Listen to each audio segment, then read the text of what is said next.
Good evening. We welcome you to the regular meeting of the West Valley City Council. We'll call our meeting to order. We note that we have 6 members of the council present. Councilwoman Karen Lang is excused. With that, we'll begin our meeting with an opening ceremony, and we'll turn to Council Member Stephen Vincent. Thank you, Mayor. You know, as I saw our former mayor come in, Mike Winter, I went to one of his events here over the last few months where his children did a nice flag ceremony, and I thought it'd be really nice to have his kids stand up and do that again, but they probably got tired of Dad asking them to do that. So if you wouldn't mind to stand and repeat the Pledge of Allegiance with me. I pledge allegiance to the flag of the United States of America and to the republic for which it stands, one nation, under God, indivisible, with liberty and justice for all. Thank you. That was impressive. We usually only have 2 or 3 people here, so that was very nice. Thank you.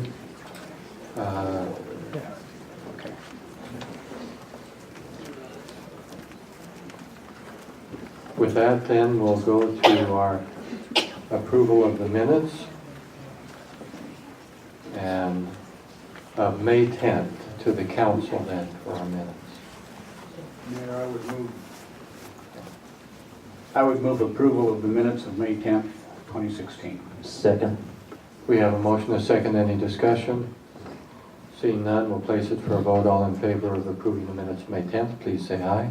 Aye. Those opposed say no. Motion passes unanimously. The minutes are approved. Next, we go to the item on our agenda for which I think several of you have come for, and that's presentation of the Star of Excellence Awards for the students of several different high schools, Granger, Hunter, Cypress, and Taylorsville.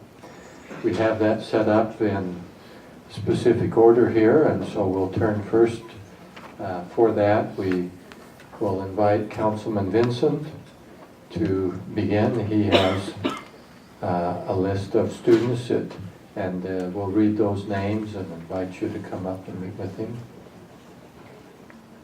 Yeah. That way you can be close and shake hands. Okay, let's start this. We've got Jasmine Christman, Kayla Marie Pilkington, if you want to come up as we read these. Nelson Lotz, Laura Eastman. Why don't you just come up and stand up here? Enoch Knopfsinger, Chandler Parrish, Hannah Terry, and Benjamin Daniel Kuhn.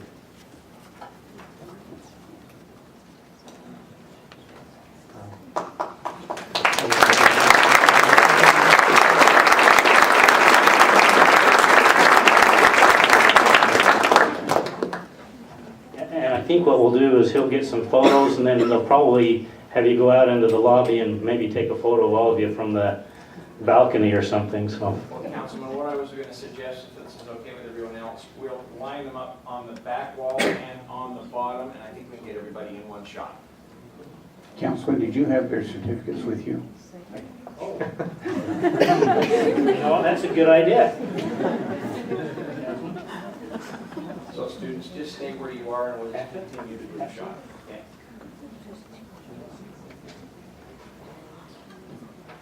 Laura?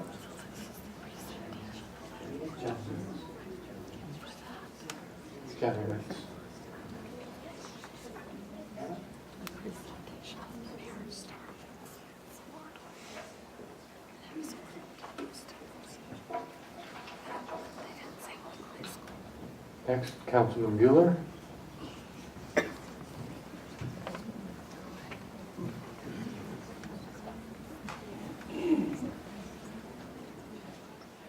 Okay, the next group of students are Madeline Nordfelt, Dawn Kayleann Smith, Alex Spencer Grosbeck, Katrina Turley, Cambria Goodwin, Naomi May Scheer, Dakota Kylie Smith, and Sergio Castagnon.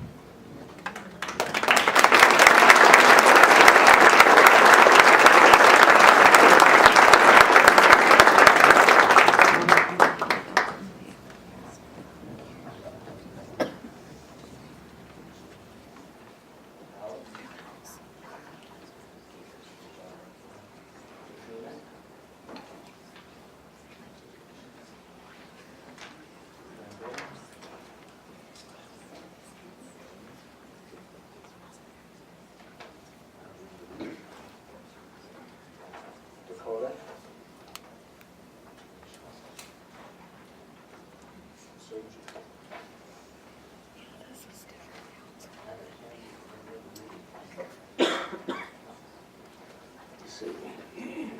Okay, I got to have two groups because of our missing councilwoman tonight. So the next group of students are Andrea Jimenez Flores, Coral Chadwick, Rory Hayes, Raquel Goldrup, Cassandra Lavelle Hunt, Matthew Clausen, Elise Fulton, and Dallin Tarr.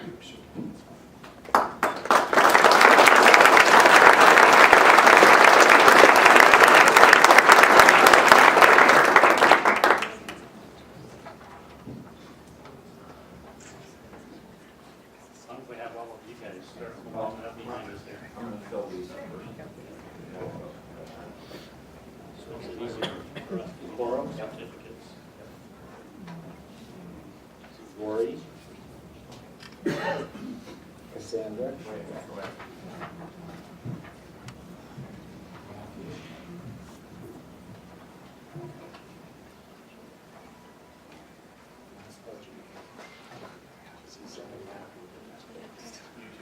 Elise, okay, Elise Dallin,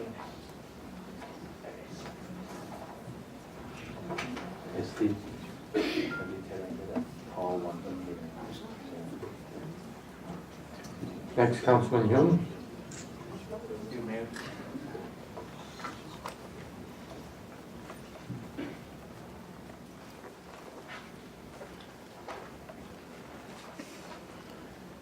And I have Cheryl Michelle Moore, Timothy Court Oljuski, Stephen Morney, Omoranai Burcraft, Tanner Christopher Riding, Kellen Daniel Fernandez, Ian Hunter Genovitz, Paulina Cruz, and Diana Hong Nguyen.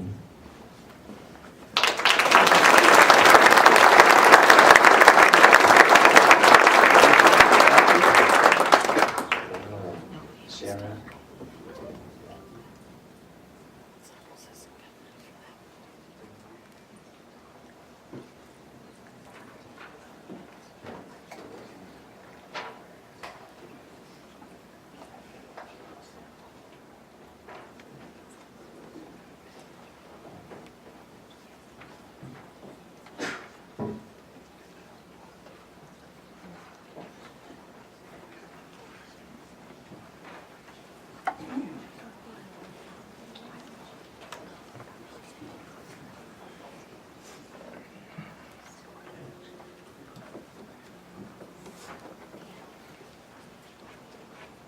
And I missed one is Diana Hong Nguyen. Okay.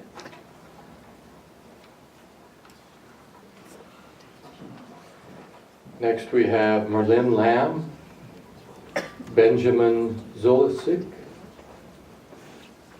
Thias Del Rio, or something along that line, May Sorensen, Madison Jean Ashby, Kimber Reza Sadler, Melinda Jackson, and Amanda Mackey or McKay.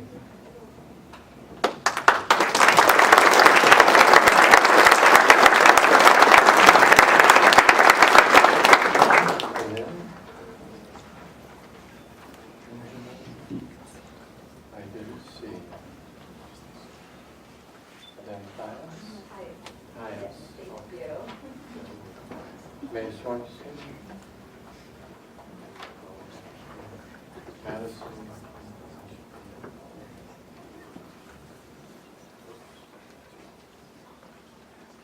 Melinda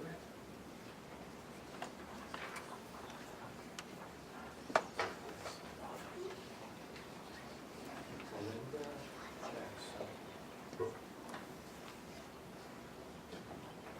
So Melinda and Amanda are not here, nor Benjamin. Okay, thank you very much. Congratulations.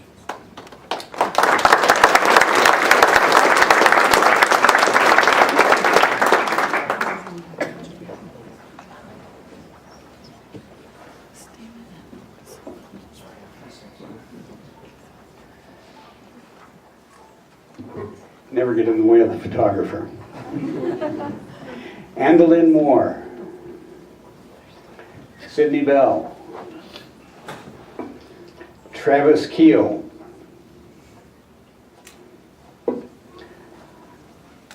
Ines Sheik. Tommy Vole. Diana Pogosian.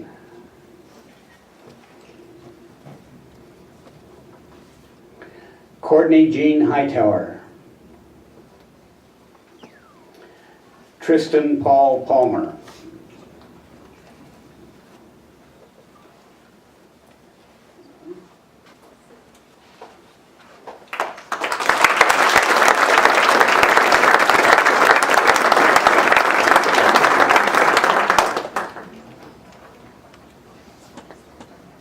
Travis, see how you get up. Ines, Tommy, Diana, Courtney,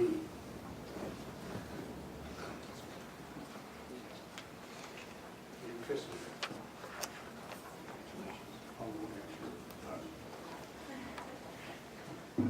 Okay, and the last group.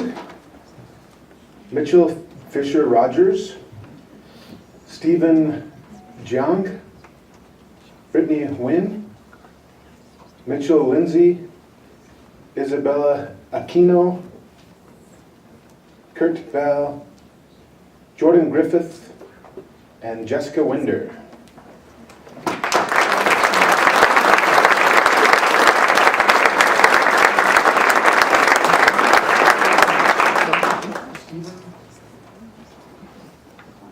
Brittany.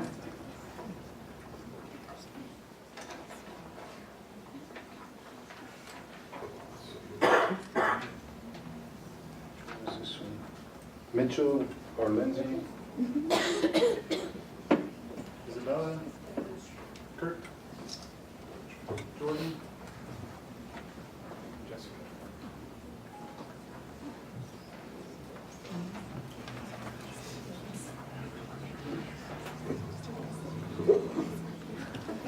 Okay. On behalf of the City Council and West Valley City, to those students who have excelled and shown their academic prowess, we commend you. We recognize your scholastic achievement. Thank you for coming here tonight. We're going to get a joint picture, I guess, all together. And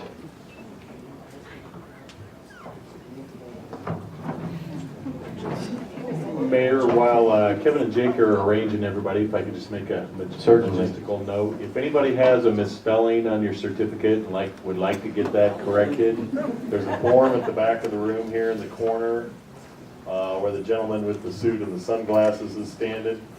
And you can sign up on a form that's there provided, and then we'll get your certificate corrected, okay?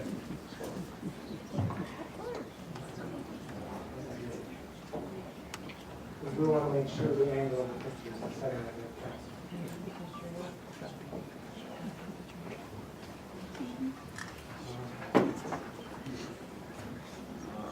And when he's done, we'll save a little bit of time for all those who are in the back who want to come forward and get a closer picture. We'll keep all the students here for just a moment or two for pictures.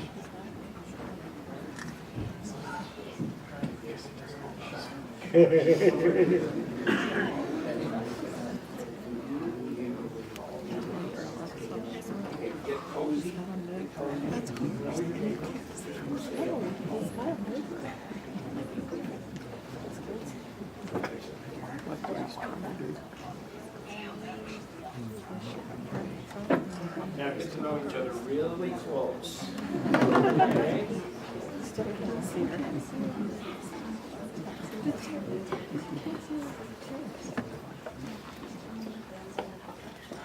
Okay, in the center, I need to see the city logo, so just bob one side or the other. Yeah, don't separate, just, you're there. Black shirt, just move a little to the American, there we go. Okay, now one more time, get to know your neighbor. Scrunch in. Hey, back row, right side, they can't see him. Okay, let me see. Hang on That just a one second. girl in the back needs to be Okay, put I on got- the front row. She's too short. I got this. Hang on just a second. Okay, We'll help you you two out. behind our city manager. Come down here. I'm going to switch places with someone. How does she know the city manager? There we go. Well, okay. You and you go up there next to the purple shirt, the guy in the purple shirt. The purple? Blue. Take their place. I don't even know. Yeah, that's a lot. Okay, if you can't see me, I can't see you. All right? Now Say we did it. I've got a favor to ask. I need all the phones down while I do this picture, and then you can have all you want. Okay? Because this is going to go on our socials. Council, can you all be seen? Lars, this way just a little bit. Okay. Okay. Okay. Smile. Okay, just keep smiling, kids. Our students. Okay, stay freeze. I need the certificates I can't see, I need to see again. Some don't have them the right way. There we go. Believe it or not, yeah, the blue goes to the top. There we go. Believe it or not, this one right here is the most important picture, okay? That's okay. All right. 1, 2. Okay, parents, stay where you are. Let the parents do their thing. And I'll get out of the way.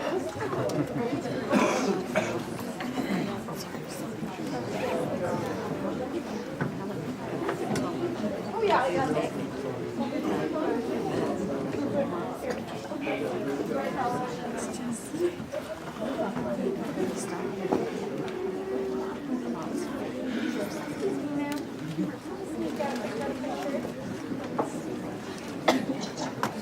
Mayor, I'll let you make the call.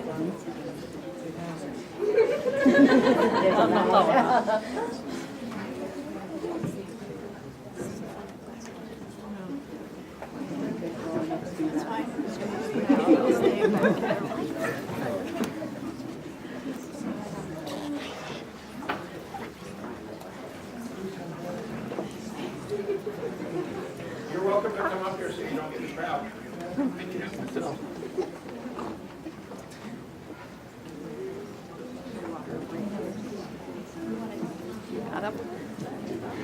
This will be on the West Valley City Facebook page in the morning. And we invite you all, if you don't follow us, to start following us. So go to wvc-ut.gov and click on Facebook.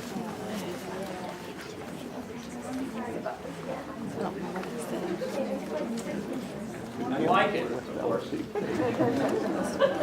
you like your kid.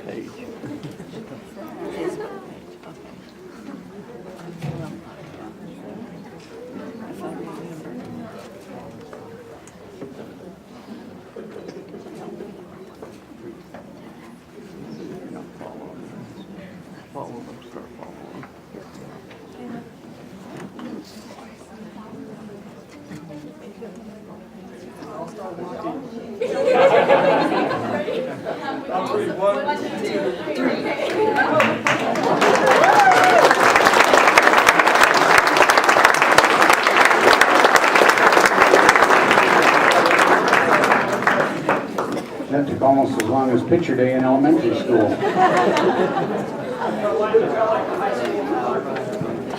Ready?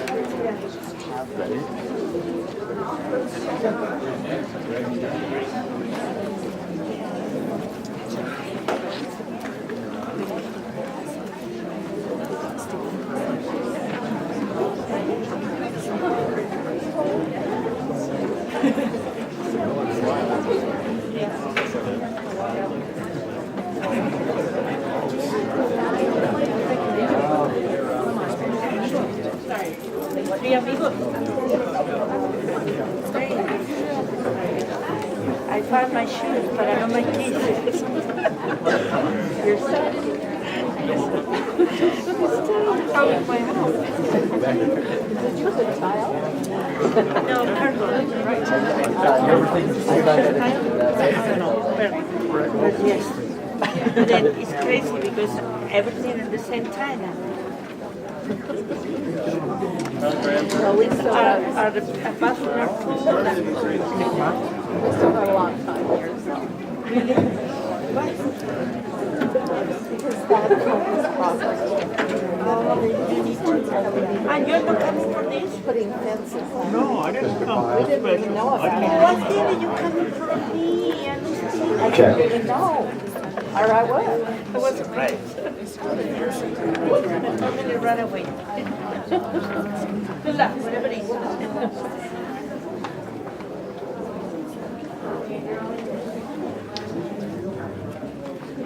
Separate.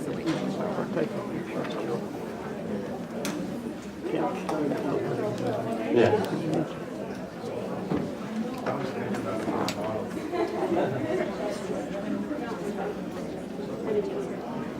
I don't know why we just don't have a cardboard cutout of them there where people can come and get their pictures taken.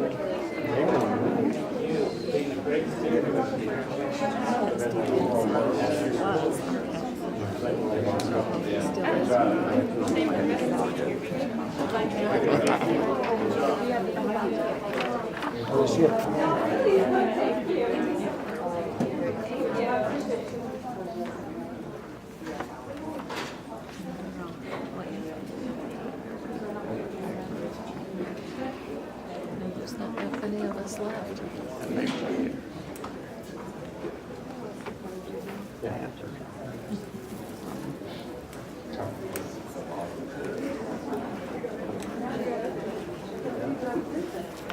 That's always a fun experience.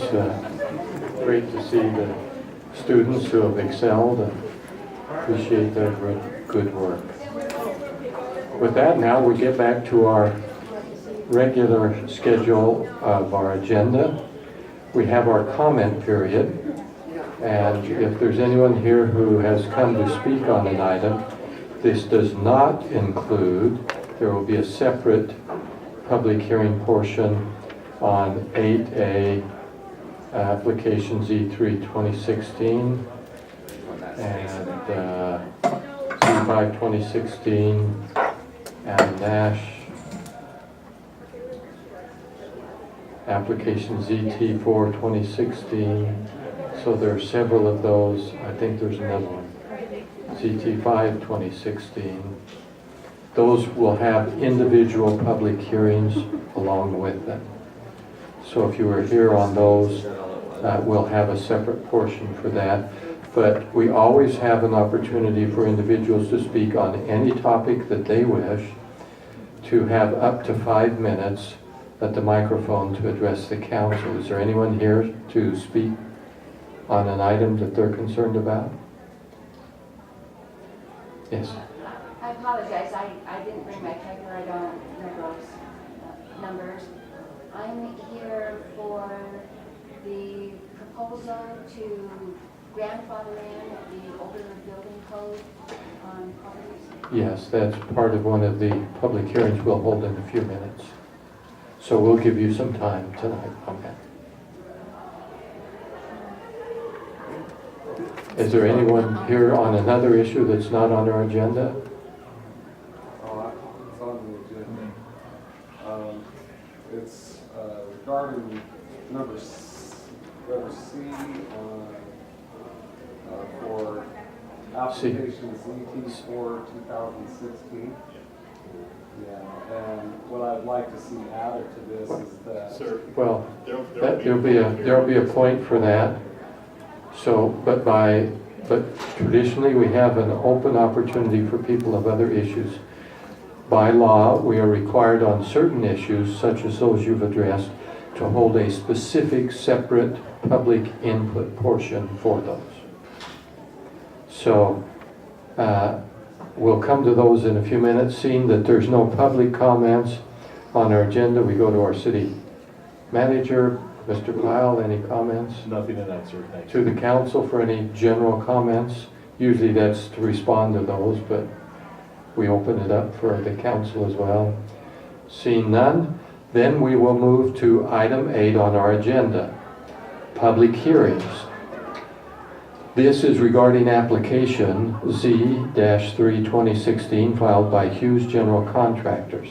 This is where they're requesting a general zone change from A, agricultural, to M, manufacturing, on property located at 7114 West, SR 201, North Frontage Road. And this is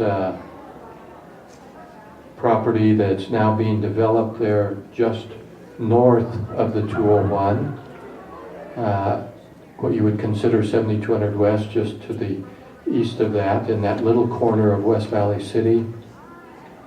And with some of the zoning changes that are taking place there, and I got to get back on track here to all the items, make sure I'm thinking of the right one. This is a small piece of land, 0.17 acres. And it's just a little piece that they need to change in order to change the entrance and exit, I guess it's an exit too, into their property. And so a very small piece of their property there on the road. Let's see. And there's actually 3 little pieces, so.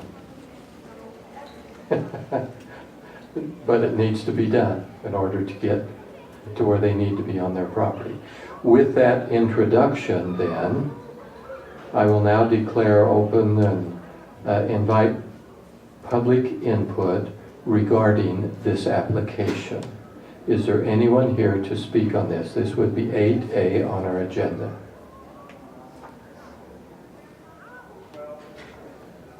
Seeing no one, then we will close the public input portion and we will come back to the council for comment or action. Mayor, move for approval of ordinance 16-23. Second. We have a motion and a second before us. Any further discussion? 2 things I would mention for those of you who are here. Although the application has a number, our process is that we then use an ordinance and an associated number to approve that. So don't be confused. They are actually related, but that's our process. Second is, this is the second time we have had this on our agenda. We have a study meeting where we discuss these items. So we have asked questions and discussed these before in a previous meeting. So if some of them don't seem to be discussed much, there's a reason why we've asked our questions, and they're fairly routine. With that then, seeing no further comments from the council, we'll turn to our acting city recorder, assistant city recorder, officially assistant city recorder, to take the vote. Yes. Councilman Bueller? Aye. Councilman Yoon? Aye. Councilman Christensen? Yes. Councilman Norfelt? Yes. Mayor Bigelow? Aye. Motion passes unanimously. Okay. Next, we go to item 8B on our agenda regarding application number Z-5-2016, filed by Adam Nash. This is requesting a zone change from agricultural to residential estate on property located at 3320 South, 6400 West. See if I get the picture up here. And this is property that has been before the council a number of times and now comes forward under the new guidelines that we've established for development. And I always get Newtons, or the Newton property we sometimes refer to it as, although I think there are several involved in that. And so this would change the zoning on that for future development. With that introduction, we then open public input onto this item. Is there anyone here from the public who would like to speak to this? And I think there are several, okay. So what we will do is we will invite you to come up one at a time to the microphone here where we can record your comments. If you would introduce yourselves and give an address, street address with that. And so there are about 3 of you. Which order do you want to come up in? Ladies first. Ladies first? Am I the only lady? No, but maybe the only lady speaking to this issue.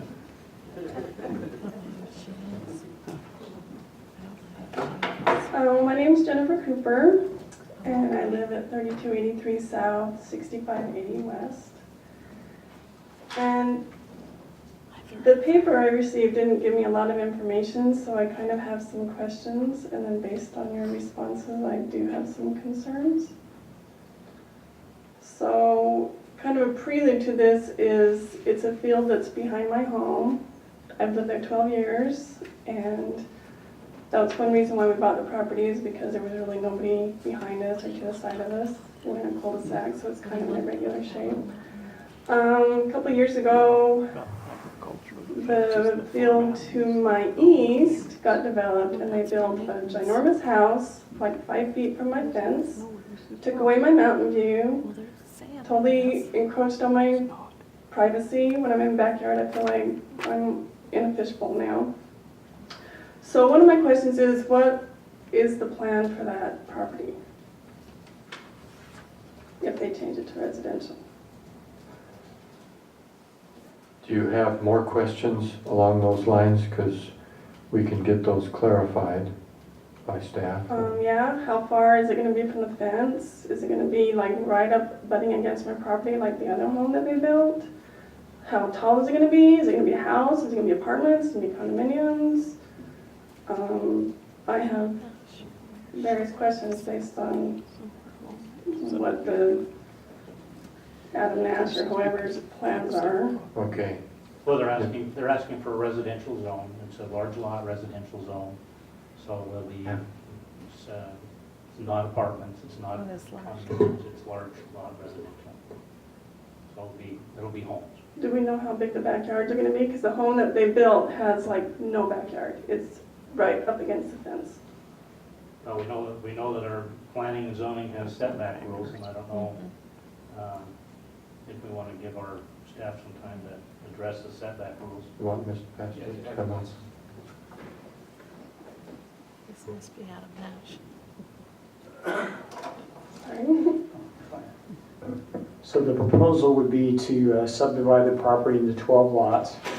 The RE zone does have setbacks. The front and rear setbacks are 30 feet, and then the sides are 10. And then you, in the zone, you can have a 1 or 2 story house in that zone. Did that clarify that for you? So 30 feet from the fence line? From the property line? Right, so again, just depending on the orientation of the lot, if it's the backyard, it would be 30. If it's a side yard, then it would be 10.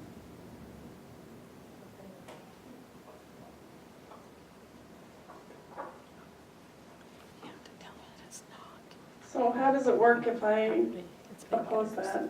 I mean, I don't know what the law is. I don't know if I have a say, but I know that I have certain rights as far as my view and my privacy and things like that. Now that's an interesting question. Your rights, I believe, apply to your property, and if something is done on another property, I don't know of anything on view. I've never. Well, maybe not view necessarily, but I had no idea they were going to build like the house that they built, and I wish I would have come to that meeting. But it's literally like 5 feet from my fence. So when I go in my backyard and I look to the left, all I see is a house. And I don't want to go in my backyard and just see a house in the back now too. I guess I'll just sell them into Draper or Riverton where they don't do that. Mr. Pyle, are you aware of any requirements? In fact, I don't understand how someone could build within 5 feet, but certainly within 10 feet, because that's the current law. And Yeah, Mayor, my comment wasn't gonna be to dispute or validate whatever the good lady's concerns were as far as her legal position. Is really just to illustrate, this is your process here. This is where you get to have your say. This is where you get to have some influence and some interaction with your elected officials, after which when they're done, and folks have spoken in the public hearing, they will then consider and put all of those factors into effect as they make their decision whether to approve or disapprove the zoning. What would be the criteria to disapprove it? If folks come and they make an argument or a compelling reason for them to vote no, then they would vote no. Is that a compelling reason? That's up for them to decide. All right, thank you. perhaps just a comment there. We weigh two factors. Different people own different pieces of property, and each are entitled to certain aspects of use of that property, as long as certainly you can't do something that has a material effect on the neighbors. Typically, the courts, I believe, have ruled that sight lines or views, for example, a neighbor can plant a tree, and even if that obstructs your view, as long as it doesn't go into your yard, they can plant a tree. And as long as the home meets current building standards, I don't believe that you, even if it obstructs your view, I know we've had some who come and say, well, I like having a field there with horses. I don't want them to build houses. But they can build houses because that's what it's zoned for. And so most of the agricultural land in the city has been rezoned for homes and will probably continue to do so. Certainly anyone can contest that, but we would have to have a pretty strong reason for preventing a legitimate property owner from doing with his land or her land as what the existing property owners around them have done. I mean, certainly we can put guidelines on that, but in general, people can build homes. Mr. And Powell, Mayor, anything yeah, to Mayor, clarify? if I could just add to that, yeah, this body and this format and venue is not a place where you're normally even going to get into a conversation about whether or not, or express opinions as to the legality or the illegality of any kind of proposal or question that might be brought before you. The presumption is, and it is an accurate one, that any project that's brought for you to this position and has gone through that process is a legal one. It's illegal in accordance with zoning laws, past state statute, case law, all those sorts of things. So your point is a good one from the standpoint of trying to illustrate that we certainly are within the law in the proceeding. Yeah, that's not really the question here. The question is, within those laws, how does the council consider the question? Your statement is correct, but we often have people come to this meeting who do not have that background, and sometimes giving a little bit of feedback and some comments in conjunction with that are helpful to them. Absolutely. So, yes, the question before us is very clear, but especially when we do have people come, because we don't always have people come, we will try and do our best to assist and educate and help, even though our duty is clear and our legal responsibilities are clearly defined. Those may not be clearly defined for the public. So that was an attempt on my part, maybe not a great one, but at least an attempt to kind of illustrate that. So we have others who are come to speak. We have a gentleman in the back here who had started, and we'll get to you in a minute here. Does the applicant talk now or later? Yes. My name's Curtis Hadland, and I live at 3348 South, 6400 West. The first thing on this Adam Nash, that address is wrong. That property is not 6400 West. It's back about probably 66 maybe. So on this application here, that's wrong. I'm the property owner on the east side of where they're rezoning this, I'm all agriculture. In fact, the whole east side of that property is zoned agriculture. And also on the south side, it's zoned agricultural property. I'm not opposed to the homes being built in there. I'm not really for it because I like the farms and we're still farming, but we know this is coming, the farming. But what I'm concerned about is I have no information on what's really going on. They said they've already approved like 12 homes on it. One person says they've already seen a map of the subdivisions and stuff.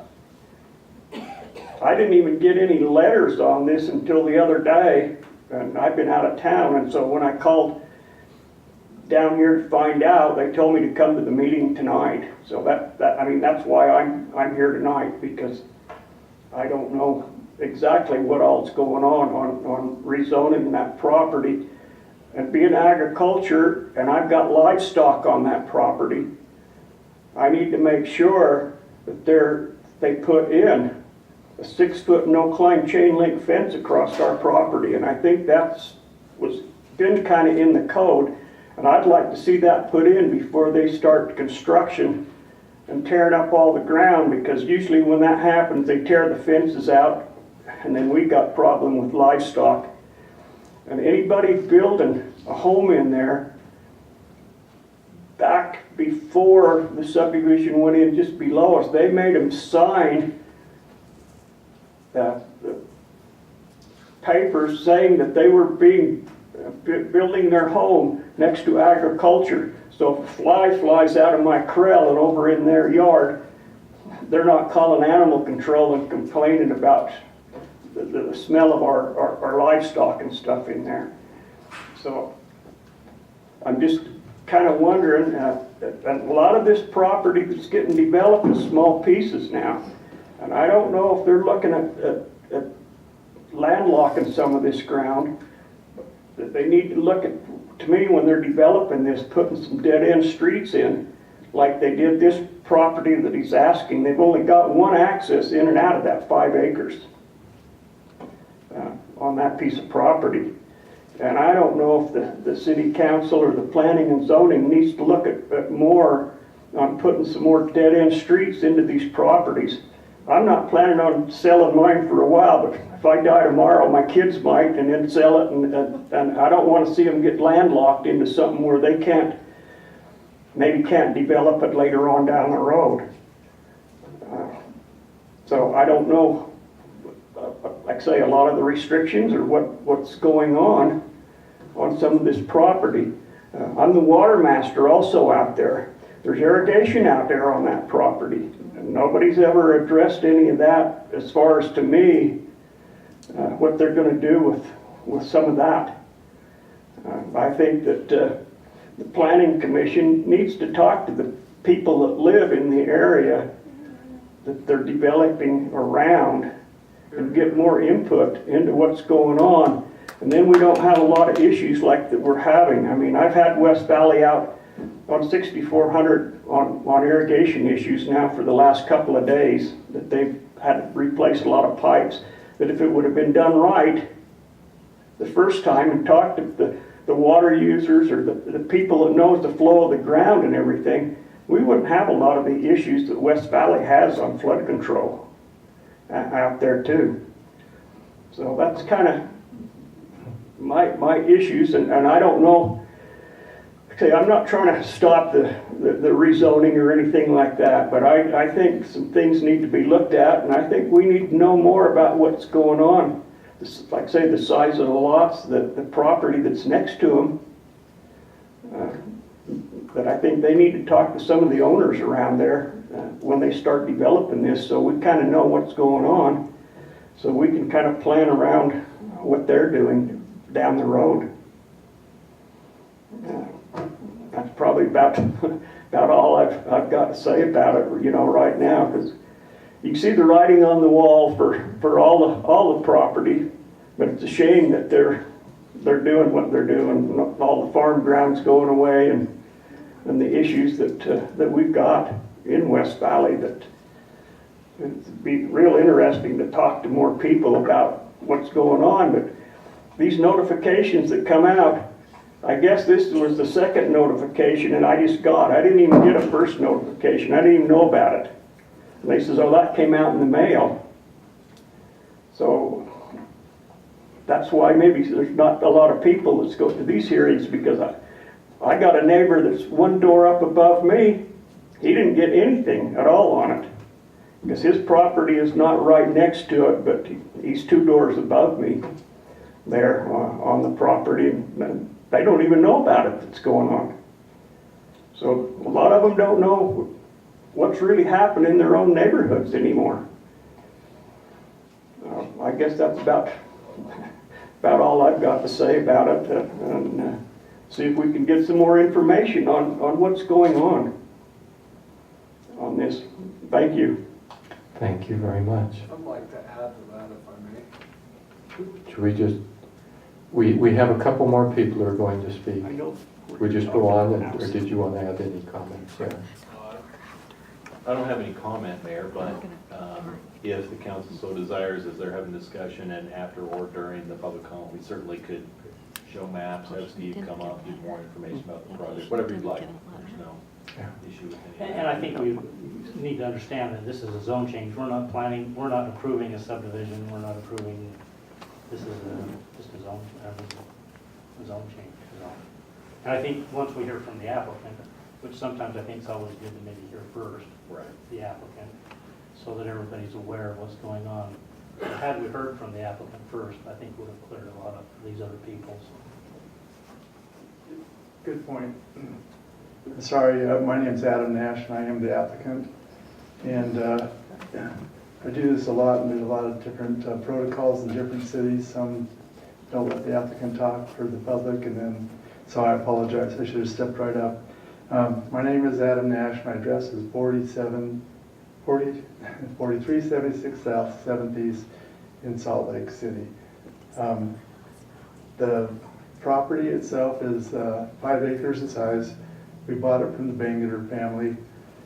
The address of the property is the address of the property because there's still a narrow portion of this property that does go down and touch 6400.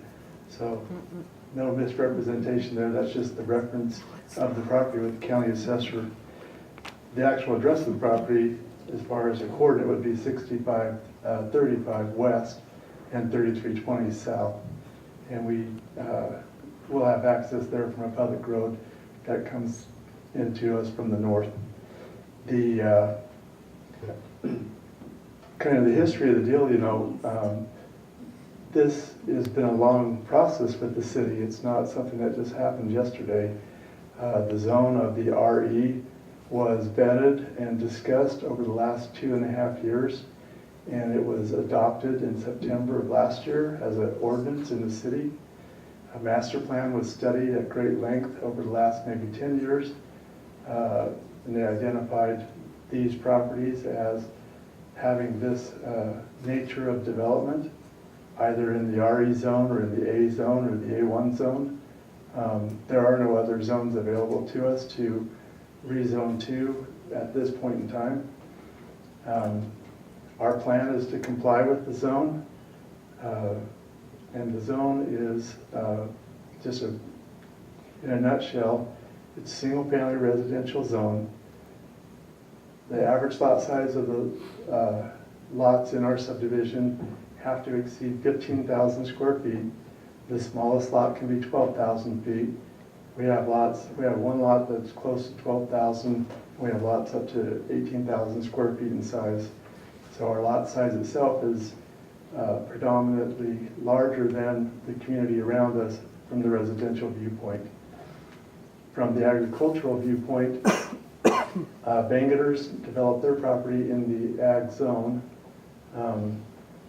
We're choosing not to do that. We're choosing to go with the master plan concept in the RE zone. Haviland, and the people that are up on 6400, they are still in the ag zone. Potions are to the south of us, and we have had a lot of discussion with the Potion, and I believe that at a later date, we'll probably come forth with some plans about how to tie that into the community that we're working in. The homes themselves are size and quality are dictated by the city. We'll comply with the new building requirements. For instance, if a Rambler is to be built, it's to be a minimum of 2,000 square feet on the main floor. We've had soils tests done. We don't have groundwater to 18 feet. So we plan on having full basements in these homes. They'll have pitched roofs. 3-car garage is an average. There is a provision that you could do it too, but these are great big lots and people want a lot of garages. So basically a Rambler would be a 2,000, 2,500 foot Rambler with a 3-car garage, pitched roof on a big, nice lot. So that is our plan. As far as ordinance is concerned, I do agree that I think that when we go to an RE zone, that the obligation to fence between us and ag is there. We're aware of that, and that is an ordinance that we'll comply with. With regards to irrigation, the property historically has had irrigation water on it. It surface flows from the southeast corner toward the northwest corner, and at the northwest corner of the subject property is an inlet, 18-inch ADS pipe, or 15 or 18, and it goes from that point east or west into the city storm drain. And so we're just going to continue that flow. We're not going to restrict it or not recognize it. We understand that it is there and it does come that way.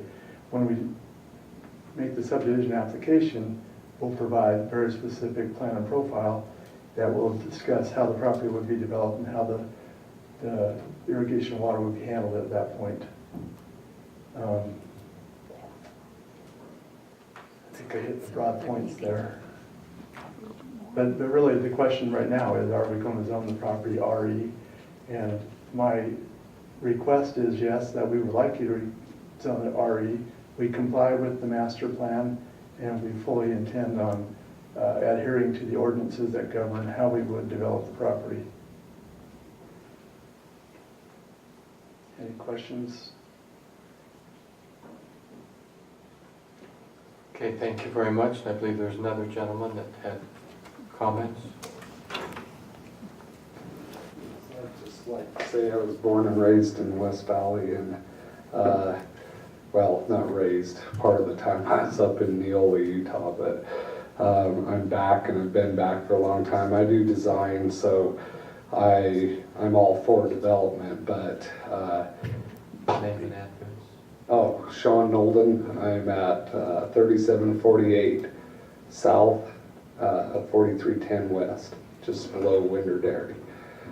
So anyway, I just want to say that I think the city has a responsibility to listen to some of the people that have been here for a while. Part of the value of a community and part of what keeps people around and keeps the value there is a historical feeling that they can still see part of the area has remained the same when they come back from childhood, you know, and that it keeps a community bound together. It gives you a sense of belonging. You know, we wouldn't go up, you know, West Valley isn't exactly like, say, the Wall Mansion up there where they're remodeling off of South Temple or anything, but you know, you maintain a certain size lot, you maintain a certain amount of open space. That's what I like about West Valley. I don't live on the east side, not because I don't like the people. I live over here because I like the openness. And I think that the city council and the people have an obligation to people to listen to them and talk to them and see what keeps them in the area, because I think that's what helps bind a community together. So that's all I had to say. He answered most of the questions. I think if he's a responsible developer, he'll probably talk to some of these people that have issues and see if they can design something that suits the next door neighbors and keeps the peace. That's it. Thank you. Is there anyone else who wanted to speak to this issue? Seeing none, we'll close the public input portion and bring it back to the council. Mayor, I'll just make a couple of comments. You know, when we make these decisions, we do balance the property rights of not only the people that are living there, but the people who have bought the property and want to move forward. Obviously, the Bangaters didn't want to farm it anymore, and one day your children aren't going to want to farm anymore, and they're going to want to put homes. Yeah, my son does. And so that's just inevitable, and it's, you know, we all would love to say that we're going to keep our farms here, but we know that the next generation is going to want to do something different. And so we can't use the rights of the existing property owners to move forward with their plans. The one thing I am excited about is, as Mr. Nash has indicated, this is the first piece of property that's come before us or maybe the second piece of property that's come before us. It's under this new zone that we have, which is a residential estate zone, which is meant to bring larger lots, larger homes, to bring some real quality to the remaining parts of our city. And although we don't know what that his construction is going to look like at this point, the city has set some pretty strict standards for these builders. And whatever they do build is going to be extremely nice, and it's going to add to the community, and it's going to add to your neighborhood. So, but those things will happen during the planning commission stage. You'll get notices, and you'll be invited to the planning commission as they go through that process. They go through all that process before they even come to us. So there'll be more meetings with the planning commission for the public to be involved with Mr. Nash as he moves forward with this development. And with that, I'll move for approval of, let's see, where are we? Ordinance 16-24. 16-24. Second. We have a motion and a second before us. Any further discussion? I'd like to just make a couple of comments. You know, I concur with what Councilman Vincent has said about the development of property. It's a hard thing to look at your neighbor's property and say, well, I don't want you to do anything with your property because it affects me and the way that I am now. But I could say, you know, I want my neighbor to tear down his house so I could have a better view or open space around me. Certainly, even with this property being zoned agricultural, a house could be built there. It could be built with the setbacks to the neighbors. It could be a large house. The application isn't to put any manufacturing or industrial or apartments or anything else there. It's just the one step up from agricultural, which is residential estate, and to tell the owner of this property, these 5 acres, you cannot develop anything on this property until all your neighbors agree. I mean, we wouldn't propose to do that to anybody on their property. And with that, well, I guess that the motion's been seconded, and I conclude my comments with that. I'd like to make some discussion too. I understand. I'm living on a piece of property that my wife grew up on. When they proposed to put apartments across the street and next to the property, they were opposed to those. We still don't like some of the apartments. However, we're the only family that is still there from the time when they put those apartments up, and that was back when it was county property. So we can't stop progress because we lose a view of the mountains. We lost some of ours when they put in 3-story apartments across the street from us. But we can't stop progress because of that. We have to be aware of what is happening, and you know, we make efforts from the city to notify neighbors, to notify people that will be affected by any of these changes. We can't guarantee that the Postal Service always delivers those in a timely manner. We can't guarantee that people will read them when they do get delivered. And so we do make that effort to make the notifications, and we need to be aware that what is going on in our neighborhood is as much our problem as it is the developer's problem. We need homes for our kids.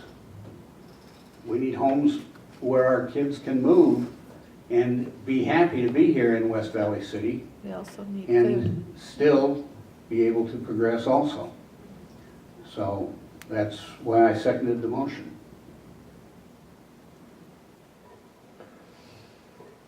Maybe just a little information. The process that we go through here is one that there's two parts to it. One is set in state law to ensure and make every effort to make it transparent, to make it the public aware, to make adjacent property owners aware. State law has prescribed certain requirements you have to go through, and that is the best attempt that they have found to be able to notify people and to ensure that when we do take action, it's an open and public process, not just in council meetings, but in other meetings as well. So we follow those guidelines very strictly so that we follow state law. Second, we have the opportunity in our city to make zoning decisions. That is in the purview of the city council. Again, when we do that, there are requirements in place that we have to notify, steps that we have to go through. Can't be done in secret, can't be done behind closed doors. We have to notify, we have to talk about it in public. But when we set those standards and we comply with them, then our decision is based upon what we've put in place as guidelines or principles to follow. We refer to them as ordinances. Those ordinances give us consistency, and we can change them, but we don't change them every meeting. Before the last major change that we made was studied over a period, well, it was more than 6 months, general plan. These take place every so often. So every effort is made to include the public, to include people in that discussion. Then once they're in place, we make a similar effort to follow those guidelines and to apply them consistently to everyone in the city. So although the process may not be perfect, and sometimes people aren't notified, every effort is made to do that. There's not any attempt to try and sneak something by. That's why our meetings are public, why we have it posted, why we have it on an agenda so that people will see it. So that's a process we go through. So we've had a planning commission review items. It comes to us, we study it, we meet again now in our second meeting and say, is there anything there that we've missed? And this generally is a very straightforward thing. So although it may not seem fair to certain individuals, it is fair in the overall process to all of our citizens, because we don't change it every meeting, so that when you come, you know that we are following that same process. That's an attempt, merely again, to kind of make you aware. We do the best we can to represent our citizens in these issues and to represent all the citizens. We can't single out one citizen and treat them differently than we would another one. Our ordinances, state law treats everyone the same. And as long as we follow those, overall in the long run, we are far ahead in the game. It may not always fit the desires of select citizens, and at one point or another, probably everyone in the city has found something that they wish they could change. But overall, it's a very straightforward and as fair as we can make it process. Now, I've talked a lot there, and maybe I shouldn't have, but for those of you who are willing to come and willing to participate and make comments and give us your feedback, we value those. It helps us.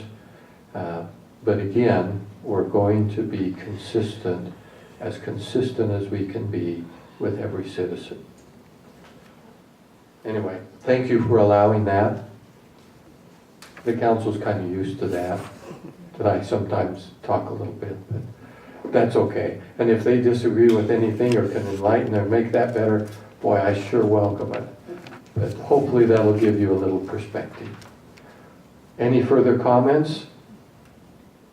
If not, we turn to our Assistant City Recorder for a roll call vote. Councilman Vincent? Yes. Councilman Bueller? Aye. Councilman Hume? Aye. Councilman Christensen? Yes. Councilman Norfelt? Yes. Mayor Bigelow? Aye.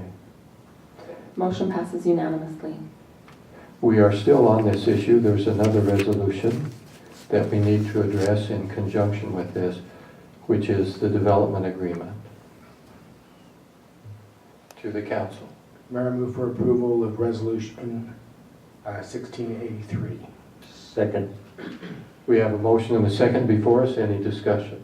Mayor, Yes. just make a comment for those that are still here, that we're here to speak on this issue. This portion of it is the one that causes the developer to meet the high standards that we're requiring, and so that's what this one does. Thank you. Any further comments? Seeing none, we'll turn to our Assistant City Recorder for roll call vote. Councilman Vincent? Yes. Councilman Bueller? Aye. Councilman Hume? Aye. Councilman Christensen? Yes. Councilman Norfelt? Yes. Mayor Bigelow? Aye. Motion passes unanimously. Next on our agenda, 8C, this is on application ZT-4-2016. The city filed this request to change our municipal code, which relates to basements in single-family dwellings, where soil conditions allow, and to increase the minimum size for single-family dwellings where soil conditions do not allow basements. Now, this has been adjusted some. The council's had a lot of discussion on it, and we have, yeah, there we go. Make sure I'm on the right one. And so there were several requirements put in place on these. When we made some major changes to our general plan, we found that there were pieces that, although we tried to cover everything, a few things were not left very clear. And so we've come back with a couple of times, this is one of them, to make sure that those are clear in what is expected in the construction of residences or single-family dwellings in West Valley City. That is the issue before us. Then with that information, we will now open it up for public comment. Is there anyone here to speak to this? Yes, if you'll come. And again, your name and address. Sean Nolden, 3749 South, 4310 West, West Valley. I'm all for the amendment here in the that's being proposed, but I'm also would like to see it amended if possible. I don't know what the process is for that, but I'd like to see it added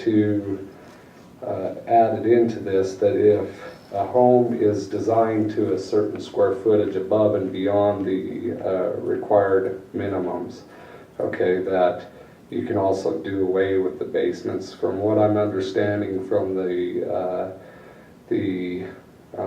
planning department, that they require a basement for certain areas, and I'd like to see it amended to where if the house is of a certain size. I have a client that I'm designing a 4,000 square foot home for, is being told that they have to also include a 500 square foot minimum basement, which they do not wish to have. I feel that this is an unfair burden on them because they're already providing a home of a fairly good size, 4,000 square feet, especially in Chesterfield. I think they've met the minimum, or should have met the minimum requirements for that area. They are not in a large floodplain, or they're not in the floodplain area. The floodplain ends at Leicester Street. So they would like to see this amended to say that basically that if you have a dwelling of a certain size, that you're also allowed to exclude the basement. And I also have another item that's not on the agenda, so if we can maybe discuss that after these agendas or D is discussed, I'd like to ask about that. It's regarding the third car garage. They do not want the third car garage. A lot of the people in this area that develop or are building houses, this can be an unfair or a burden that they may not be able to afford. They're trying to cut back on car usage, so they only have one car. The gentleman or the man of the family, he takes tracks and he does not wish to purchase another car, so they're going to have a 3-car garage and only have one car. It makes no sense. I thought we were trying to reduce the amount of pollution and the amount of vehicles that we use in the city, and yet we're requiring a 3-car garage. That just seems a little strange to me. So anyway, that's what I have to say for what it's worth. Thank you very much. Yeah. Is there anyone else here to speak to this?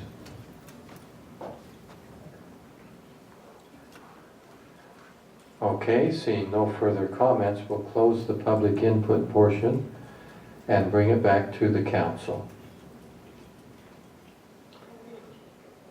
Mayor, I'd just like to make the same comments I made in our study session about, the need to maybe change this slightly so that if there is, almost to what Mr.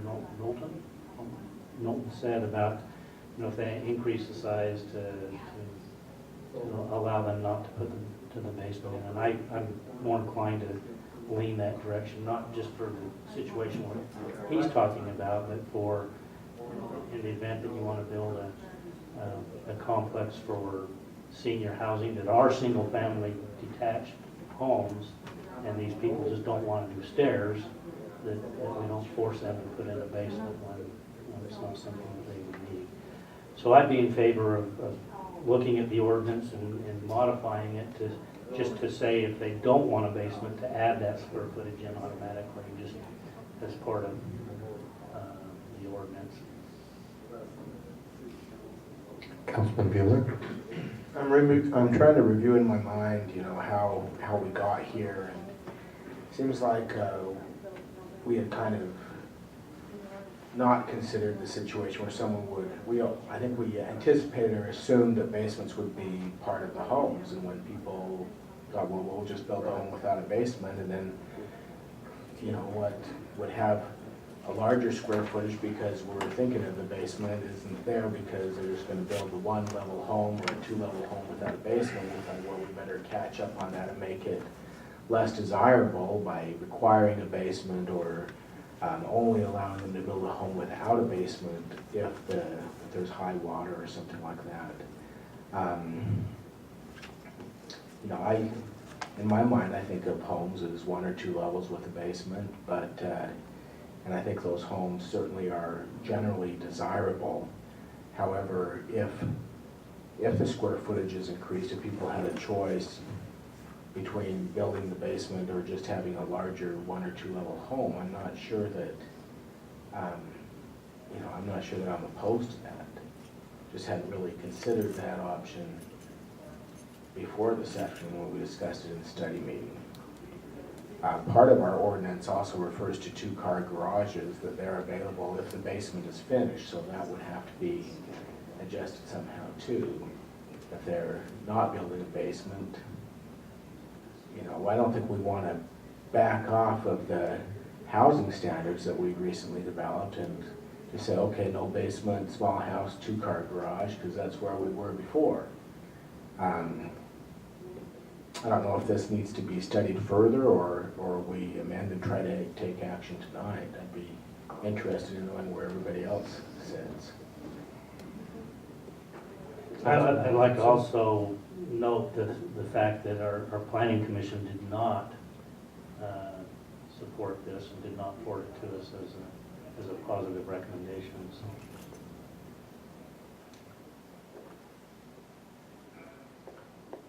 Further comments or action? Well, I'd like to amend it or make a motion to add that amendment.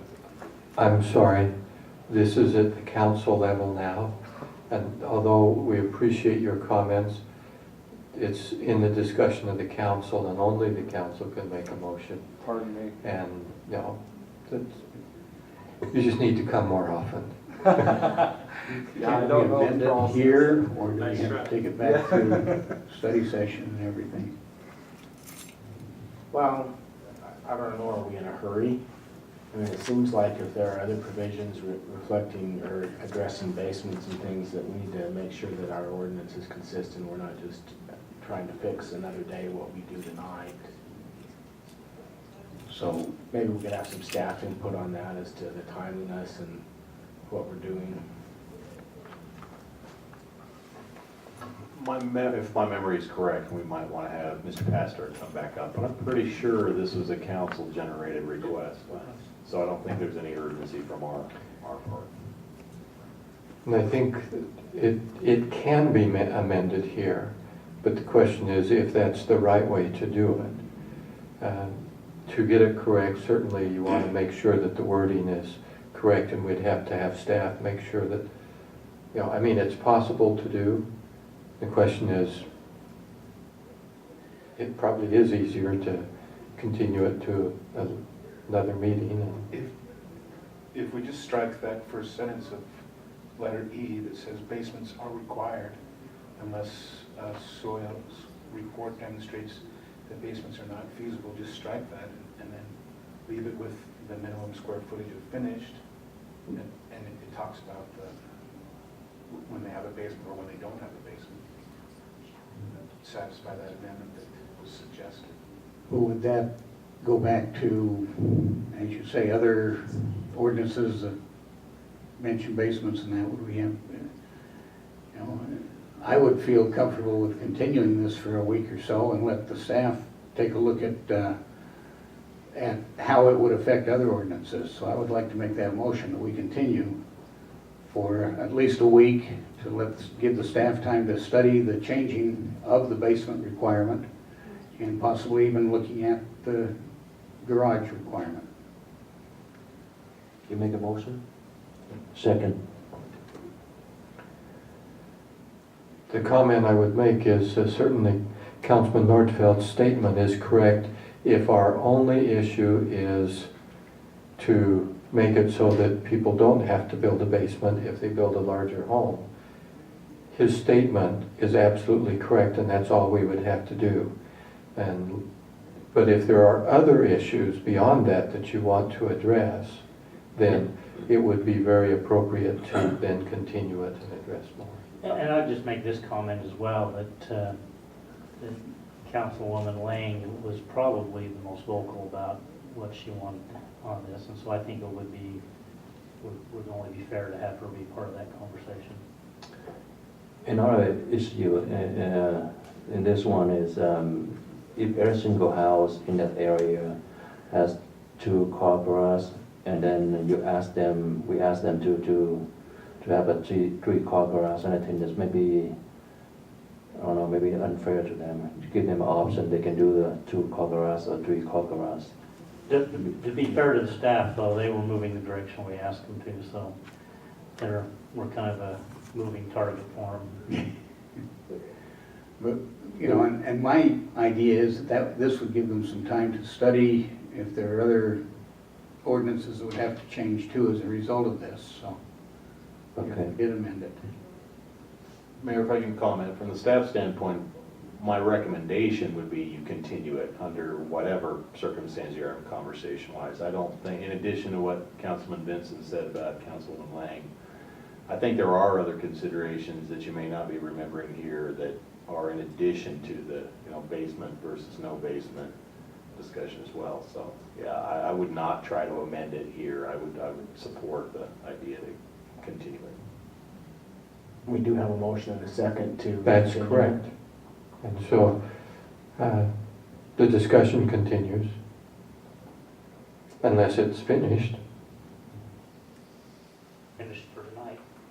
Save it for Yeah. another day. And again, it would be helpful to staff, you know, I believe that they made a good faith effort and did what was asked of them. So I don't fault staff, but if there are other issues that we want to address, Councilman Hune brought up the 3-car garage versus 2-car. Are there other issues related to that?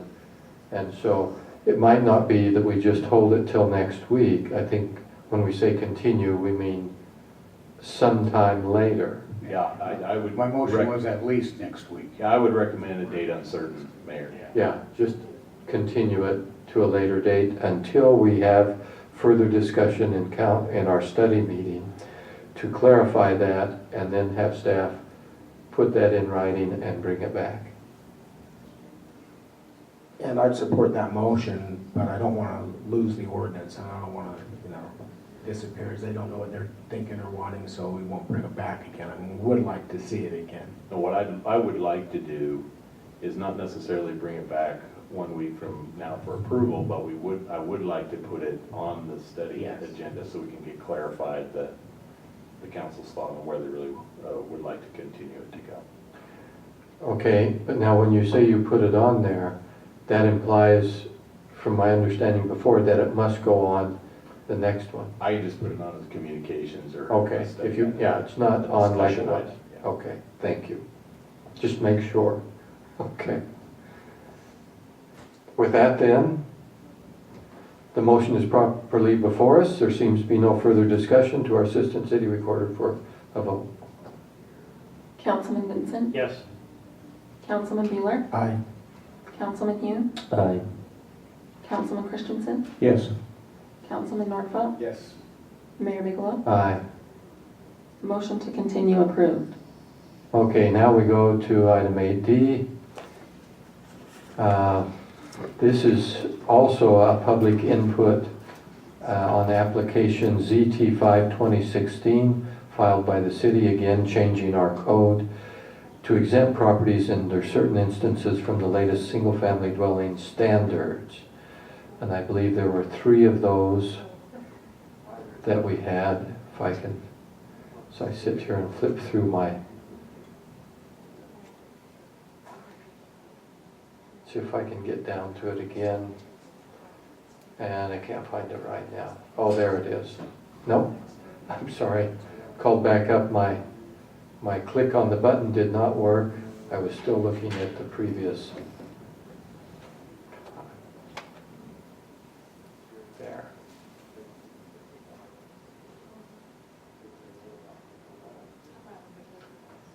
See if I get down to that, find those 3 items. No, there weren't 3 items. Okay, thank you. And those items were they were not subject to the single-family dwelling standards that we had adopted before.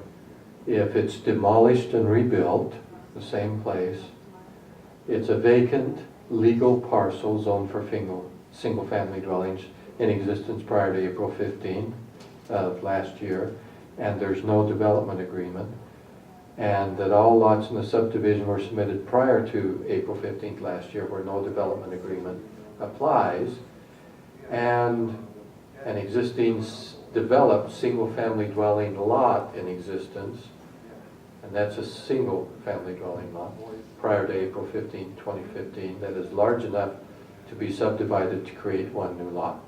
I think I covered that's what was in there. Thank you for getting that. And so that is the issue before us. With that, we will open public input. Is there anyone here to speak to this issue? There we go, finally. Joyce Shoemaker, 3440 Bury Court, West Valley City. Well, this has been very interesting, and may I say I've been a longtime resident of West Valley City, over 30 years, and for the most part I'm appreciative and grateful of the direction that the city has taken. I've seen a lot of changes in 30 years, as you can imagine. So the reason that I am here is because I am a real estate agent representing the owners of a parcel, a residential lot, well, agriculture residential, they can have a single family home. 0.62, the surveyor says 0.65, the county recorder says, but it's a larger lot.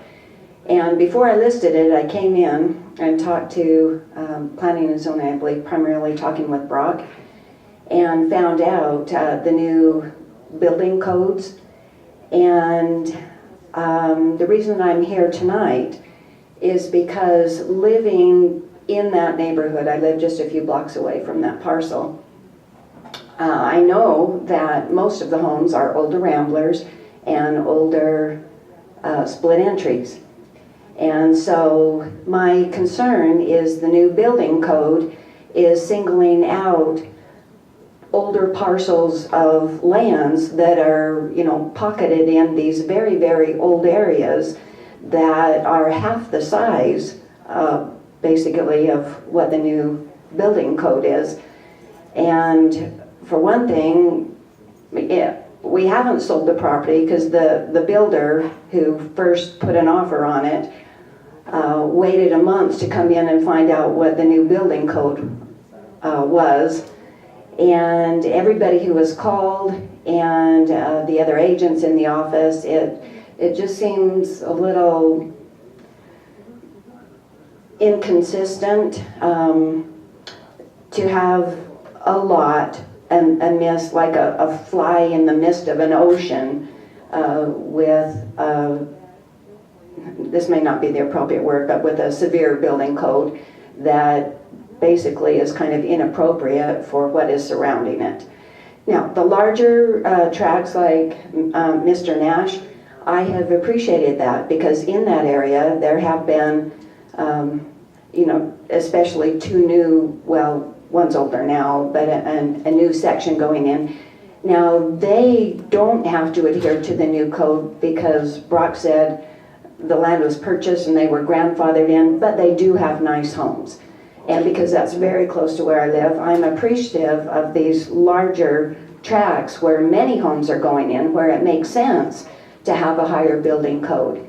And so to be clear on that, I am appreciative of that. My concern is that in the midst of homes half the size, primarily older split entries and older ramblers, that a residential estate just doesn't make much sense to me.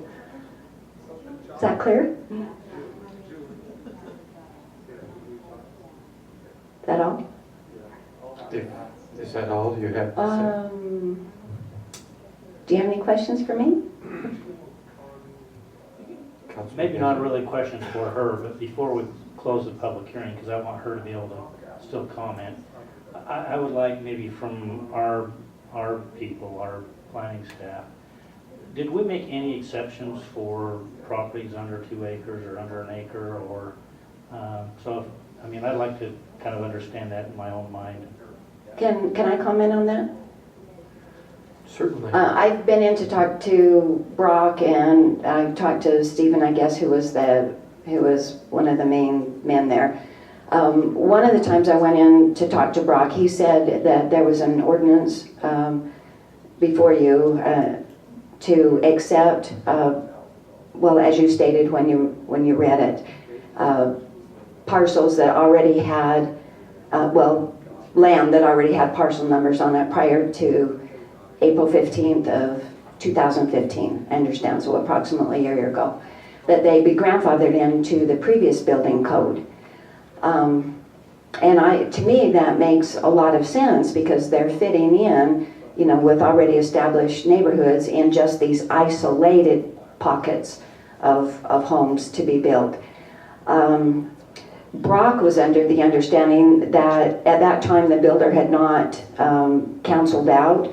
He told me that he was under the understanding if it got subdivided, that half of it would go to the new building code and half of it would stay to the old building code. But he suggested that I call Steve, I believe was his name, which I did. And he said, no, if it got subdivided, that both pieces would go to the new building code. And so I relayed that information to the agent of the builder, and he subsequently counseled out. Now I do have somebody who is waiting to hear the outcome of this meeting as far as getting it grandfathered in so that we might have a little better chance of selling the property, primarily because of just what it's surrounding, because it's in an old pocket. Did that address what you were saying? Are they looking to subdivide this piece into two pieces or just? The builder was, but since it would both have to go to the new building code, he counseled out. The other people that are calling on it, I am telling them that I'm going to the city council meeting, and hopefully that parcel will be grandfathered into the previous building code, which would be a more reasonable standard for the section of town that it's in. We're an older part, and aside from, down the street where the newer subdivisions are, it is surrounded primarily by older split entries. And it just doesn't make a lot of sense to us because most people, now I'm an agent and I'm almost 60, so I understand a lot of people don't want basements. So I actually, if I'd understood what was going on, I would have voted for that. If it's a larger above grade, don't require a basement because a lot of people don't want them.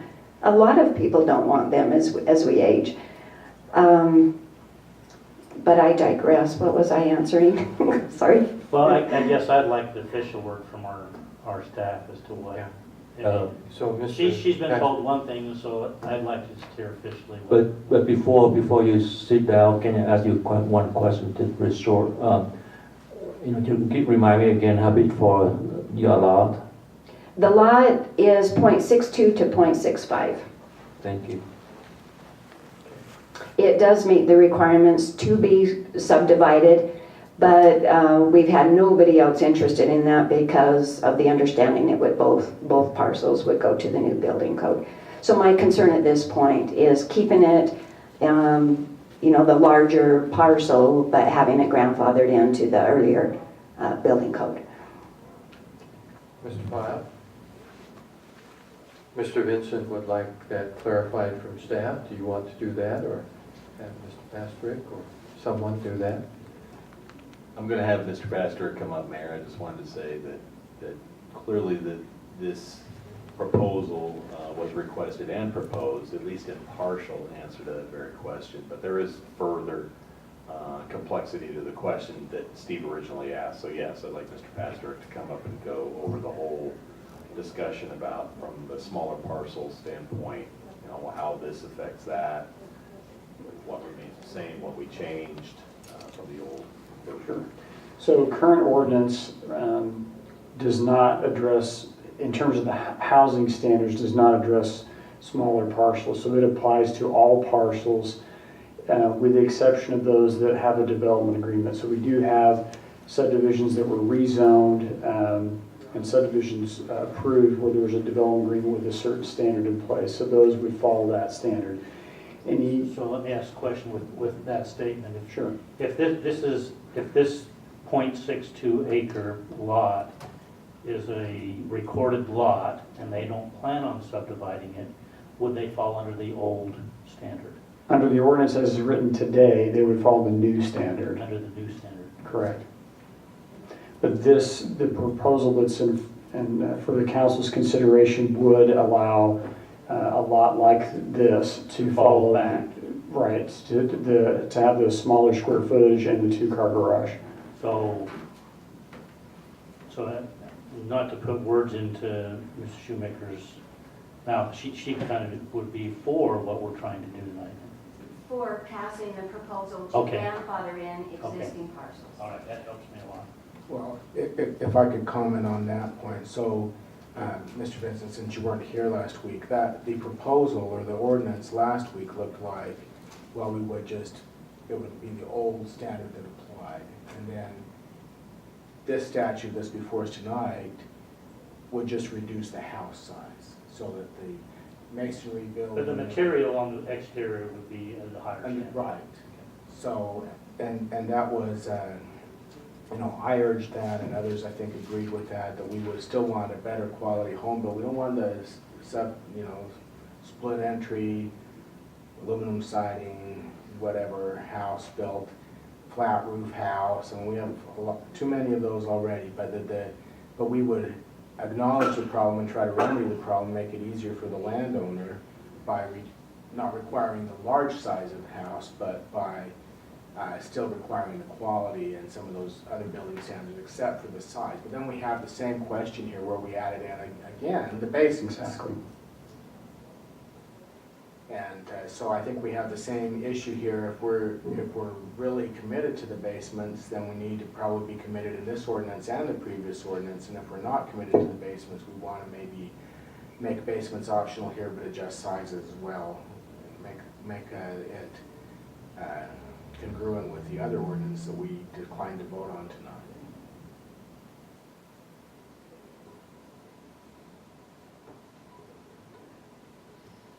We're still in public. He's clarified what I needed. Oh, well, yeah, one more question for Steve.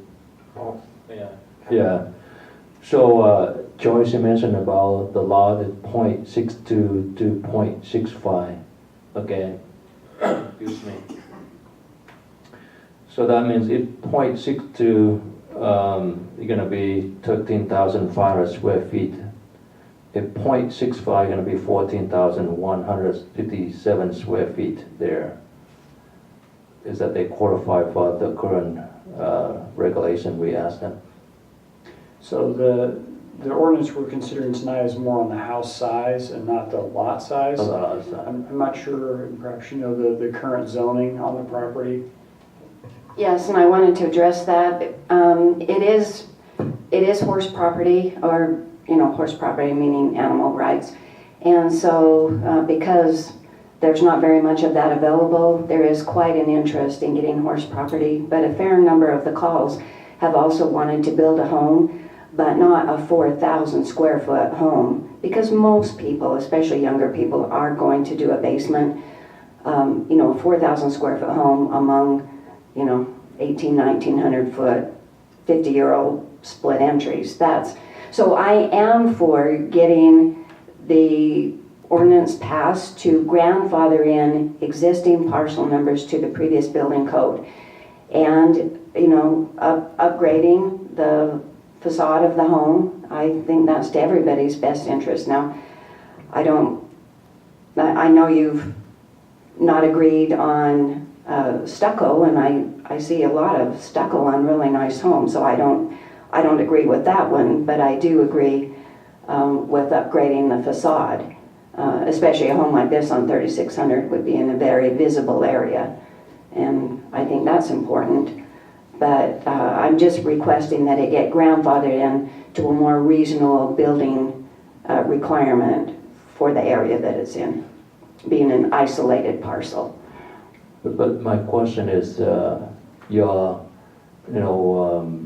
buyer is a developer, and you want to split that piece of property into two small pieces. No, my buyer canceled out. Cancel out. Yes, so I have no buyer. You have intention to do that in the future?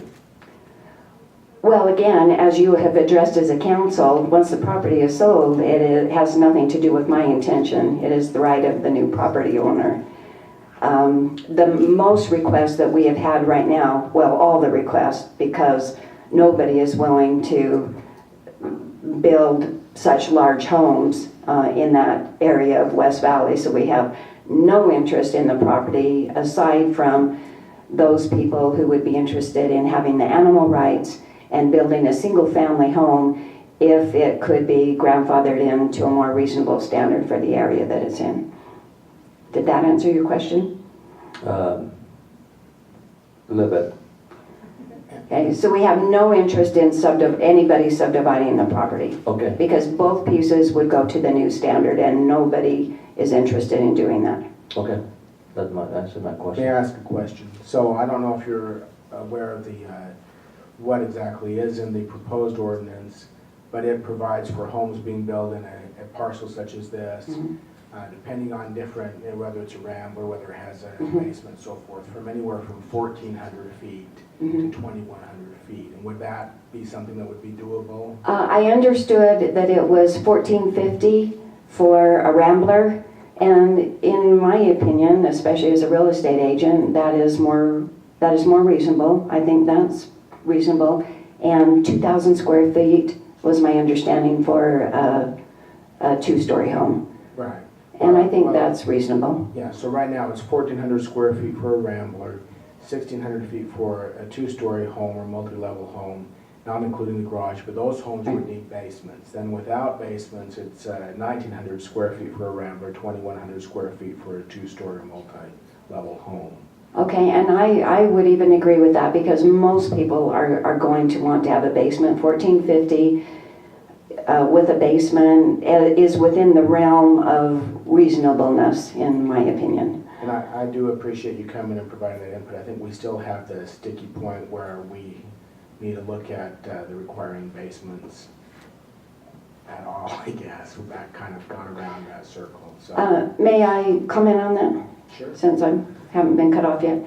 From a real estate agent's point of view, when you get on one level that is approaching 2,000 square feet, that is a good-sized home on one level.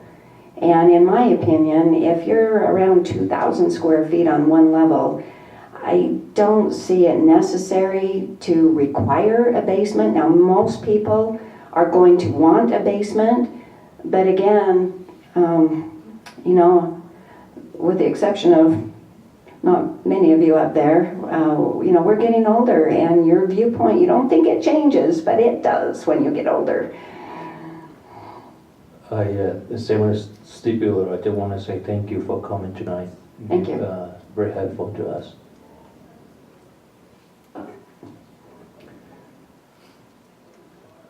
Any further public input?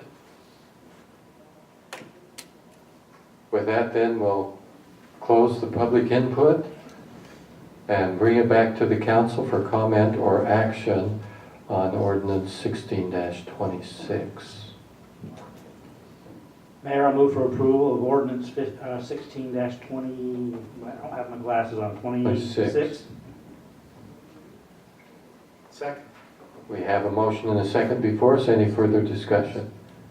Yeah, I am going to oppose the motion just because I'd like to have this considered in conjunction with the other ordinance. Staff would recommend that you do the same, to continue it. I will go along line with the Steve Bueller. I will remove my motion and ask for another motion. The motion has been recalled and taken off the table. We are back to the council for action or comment further. We're going to move that this action on this ordinance be continued and considered in conjunction with ordinance 1625, I believe is the right number there. Second. Motion is properly before us. Any further discussion? Councilman Vincent? And we'll turn to our assistant city recorder for the vote. Yes. Councilman Bueller? Aye. Councilman Hume? Aye. Councilman Christensen? Yes. Councilman Norfelt? Yes. Mayor Bigelow? Aye. Motion passes unanimously. Okay, with that then, we go to our resolutions. Resolution 16-84 to approve the purchase of a replacement ambulance cabin chassis for use by the fire department. The current one needs to be replaced. This is for a cabin chassis only. the module for the ambulance will be transferred from the existing one onto this new vehicle. That is the item before us. To the council then, and just for the information public, no public hearings are on these. So we'll just take those directly to the council. To the council for comment or action. I move for approval resolution 16-84. Second. We have a motion and a second. Any discussion? It's approximately a $41,000 expense to the city. With that then, seeing no further discussion, to our Assistant City Recorder for a vote. Councilman Vincent, Yes. Councilman Bueller, Aye. Councilman Hune, Aye. Councilman Christensen, Yes. Councilman Northfeld, Yes. Mayor Bigelow. Aye. Motion passes unanimously. Okay, next we go to Resolution 16-85 to approve the purchase of a Vermeer BC 1500 wood chipper for use by the Public Works Department. The existing one needs to be replaced. This is about a $59,000 purchase, and that is the item before us to purchase that item. To the council then for comment or action. Mayor, although I think the BC 16 might be better, I will approve this ordinance, Second.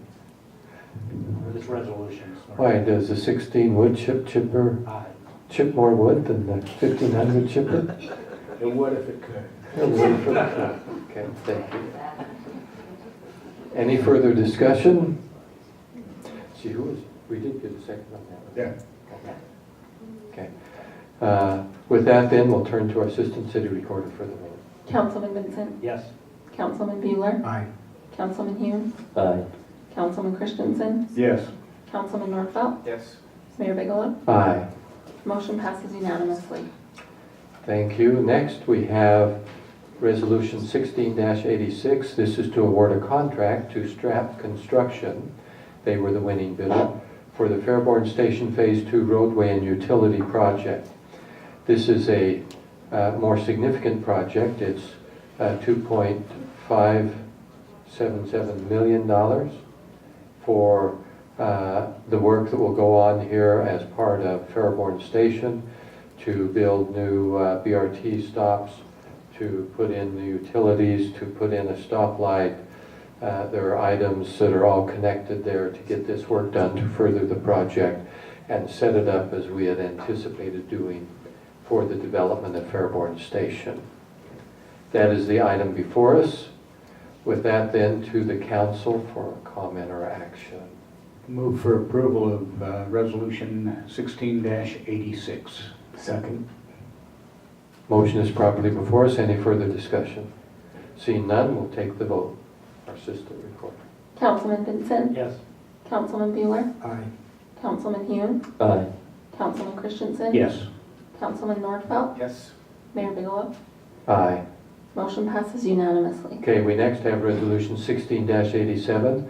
This is in conjunction with the resolution that we just did, but this is for the purchase of traffic signal equipment for the intersection at 3030 West, 3500 South. This will be purchased from the Utah Department of Transportation. They have the equipment available and the right, and it's easier to get from them, and certainly at a better price. With that, then, let's see, just put the price on that, $75,000. With that introduction then, to the council for comment or action. Mayor, I move for approval of Resolution 16-87. Second? We have a motion and a second. It's properly before us. Any further discussion? Seeing none, to our Assistant City Recorder. Councilman Vincent, Yes. Councilman Bueller, Aye. Councilman Hune, Aye. Councilman Christensen, Yes. Councilman Northfeld, Yes. Mayor Bigelow. Aye. Motion passes unanimously. Okay. With this one then, we have Resolution 16-90. This is to execute and record a delay agreement between the city and HD Magna Limited for property at 3420 South, 5600 West. And I have to get that picture before me. I was thinking of the one on 3500. I think this is an extension for their landscaping Mayor, Oh, yes. if I might, just from last week, just a reminder from the discussion we had then, this is the delay agreement, which upon review, we from the staff standpoint thought that there needed to be more work done on it, so we were asking the council to remove it from the agenda. Okay, that's right. Thank you for that reminder. Well, this is on property there and would delay items there for the landscaping. And with that, we'll turn it to the council for comment or action. Mayor, move to remove resolution 1620 from the agenda and allow the staff to continue to work on it. Or 1690. Second. Okay. The motion is properly before us to remove it from the agenda for further work. Any further discussion? Seeing none, we'll go to our city recorder for the vote. Councilman Vincent? Yes. Councilman Bueller? Aye. Councilman Hume? Aye. Councilman Christensen? Yes. Councilman Nordfeld? Yes. Mayor Bigelow? Aye. Motion passes unanimously. Thank you. Now we're on 10, our consent agenda. Typically, we take these as a group. There are 3 items there: a temporary construction easement, a grant of right-of-way easement at the skate park, and then this is also a delay agreement on property for 3515 West, 3500 South. But the delay is because there's, was it 24 feet frontage, and having that work done without doing it in conjunction with the other work along 3500 South did not make sense. Those are the 3 resolutions, 16-88, 89, and 91, that are before us. These can be done one at a time, but typically done all together. So to the council for their action. Mayor, move for approval of 3 items on the consent agenda. Second. We have a motion and a second properly before us. Any further discussion? Seeing none, we'll go to our city recorder, assistant city recorder. Sorry. Councilman Vincent? Yes. Councilman Bueller? Aye. Councilman Hume? Aye. Councilman Christensen? Yes. Councilman Nordfeld? Yes. Mayor Bigelow? Aye. Motion passes unanimously. We're now on item number 11 on our agenda, resolution 16-92. This is to authorize the city to accept a quitclaim deed from Pacific Corp or Rocky Mountain Power for an easement in favor of them at approximately 4200 West, 5800 South. This is in 500 South, 5800 West. Did I say that backwards? 4200 South, 5800 West. I don't have dyslexia, I just do things backwards. Okay, with that, that's for the road that is going to go across the Mountain View corridor, and this has a time-sensitive nature that needs to be done. Therefore, it's been added to our agenda. We did discuss it in our study meeting, and that's before us now properly. To the council then for comment or action. Mayor, I move for approval of resolution 16-92. Second. You got it. Okay, you have that? Yep. Okay, it's properly before us. Any further discussion? Seeing none, we'll place it for a vote. Councilman Vincent? Yes. Councilman Bueller? Aye. Councilman Hume? Aye. Councilman Christensen? Yes. Councilman Nordfeld? Yes. Mayor Bigelow? Aye. Motion passes unanimously. Next on our agenda, under item 11B, we have an advisory review of our City Council decision on application Z-1-2016. You're right. Need my glasses? No, it's not my eyes that are causing me problems. It's my mouth doesn't follow what I read. So, this is a review of a decision that the council previously made. Then I believe that we have someone here representing Granite School District? Yes. Okay. And we would invite, I believe, do I need to do more introduction than that? I think that they said that we were fine to just go directly. Mr. Pyle? Yeah, Mayor, I would just recommend maybe we have Mr. Bunderson relate how the process would be conducted, just for the benefit of everybody in the room. Okay. So it's on the. That's fine, let's do that.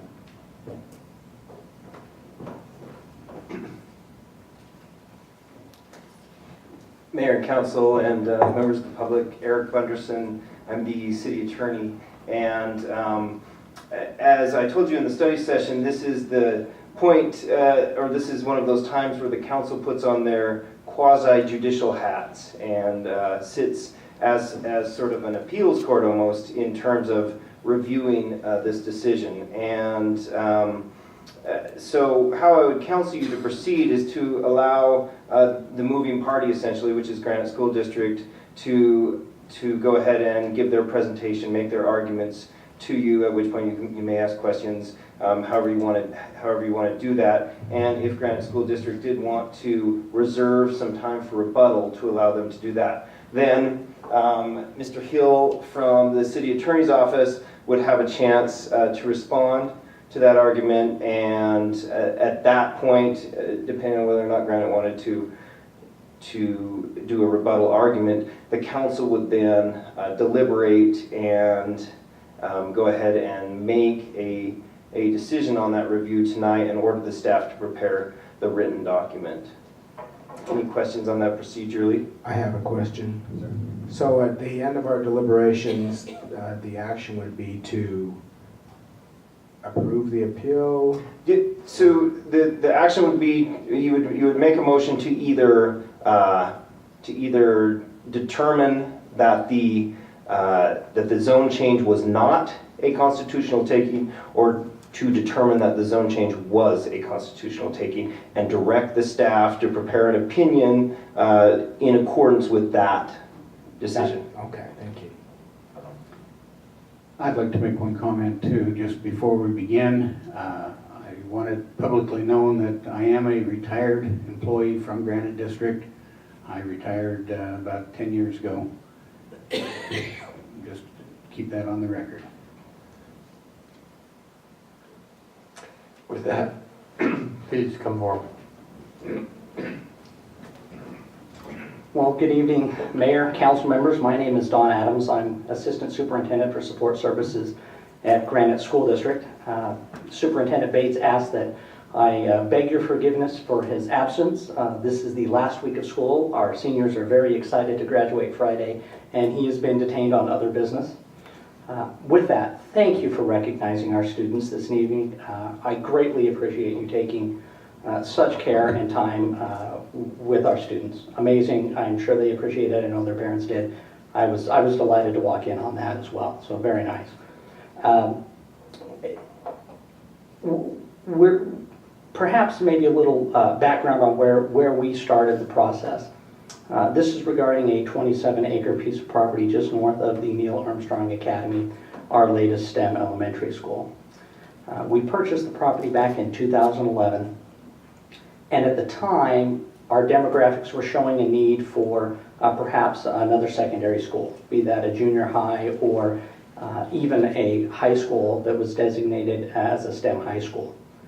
As communities have built out, as we've seen the ebb and flow of our student population, we started to notice and it became readily apparent we didn't need the site in that particular location.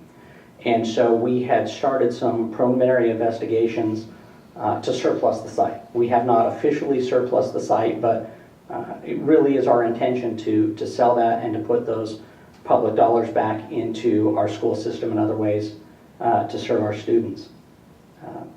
I'm guessing about 3 weeks ago at the latest, we found out that earlier this year our property had been rezoned, and it kind of took us by surprise. And so we did reach out to Mr. Pyle and had a great conversation with him, but in the colloquial term, we were too little too late because it had already happened. And so we're trying to figure out how to work with you, our great partners, and figure out what to do for the good of our community. And so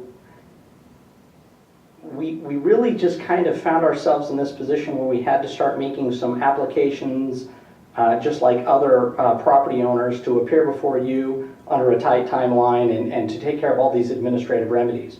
When our preferred course of action is to do as we quite often do, get together, talk, and find out the best solution, be it on one of your redevelopment project areas and our participation, or just how we handle our schools in general. So I will be the first to admit that I feel like we're in a bit of an uncomfortable position. We're not used to being quite so, well, in the presence of a quasi-judicial action, I think, to quote your city attorney. So we're a little, taken aback here, but again, we'd rather talk it out than be in this position, but I think we have to go through this process, and maybe there's some good resolution that we can gain at the end of the meeting or in the weeks to come, but we felt that tight timeline of us finding out what had happened, and then we had a clock starting, I think it was maybe 30 days to handle this, and well, we were already 2 weeks into our 30 days, and so we're kind of coming together at the last minute. I do have my colleague Matt Anderson here. I'm kind of color commentary this evening. Matt is play-by-play. So if you don't mind, I'd like to share my time with Matt, and he can kind of, I guess, make our quasi-judicial pleading at the moment, and we'll kind of go from there if you don't mind. Okay, thank you. Thank you, Mayor and the City Council. I'm glad to have this opportunity to address you. This is, despite, again, the formalities that are necessary by the ordinance and the laws, the district is here to try to get further down the road where we can have a situation where we can meet together, the city and the school district, to try to find a way to make this, to get a resolution to this current issue that we think actually we can do quite easily with the open dialogue, which we've already commenced. And specifically to our objectives here, we're actually not here looking for a designation that the rezone that occurred on April 19th be declared a taking, but really we think we can get to a resolution where we can accomplish what we understand to be the city's goals and also protect the district's interest. And again, these are two community members, partners, if you will, that historically worked together to protect the city's interests and the residents and its future. And that's what we want to do here tonight. We want to arrive at a resolution where we think that both the city's goals in this rezone and the district's needs with respect to its surplus property can be met. I'm a lawyer, and I have learned long ago that when I'm up before the judge, I let the judge ask the questions and dictate the order and the topics that we discuss. Barring questions, I will go through my little spiel here. So what I really would like to have you do is interrupt me at any time and ask me any questions. If you want some clarification on a point made or an argument made, I'd appreciate that input, so feel free to do that at any time. Okay, so as Mr. Adams pointed out, there was a rezone that occurred on April 19th that changed the district's property zone from manufacturing to A2, agricultural two-lot zones. And this was done without notice to the district, and it came quite a surprise to the district when it found out after this had occurred that this in fact hadn't occurred. It would have hoped to have had some dialogue with the city, some involvement and some input in this, again, because we think our interests are so aligned that we really could work out a resolution without this rezone. In fact, we had requested, Mr. Adams again mentioned the fact that there are some requirements by the ordinance that a decision be made within 14 days of this request for reconsideration. So we're here tonight. We actually asked to have this suspended so we could allow the time for this to be worked out over the table instead of over the in this proceeding. But we understand that that was not available to us. So we're here tonight with this, again, with this goal to kind of work things out. Without having to appeal to or litigate or otherwise go through a formal process, we think we can work this out. From our discussions since the 19th, it's become apparent that our interests are aligned, and that although the district intends to sell this property, it still is very much invested in West Valley City and certainly in this neighborhood because of the existence of the elementary school, the Neil Armstrong Academy.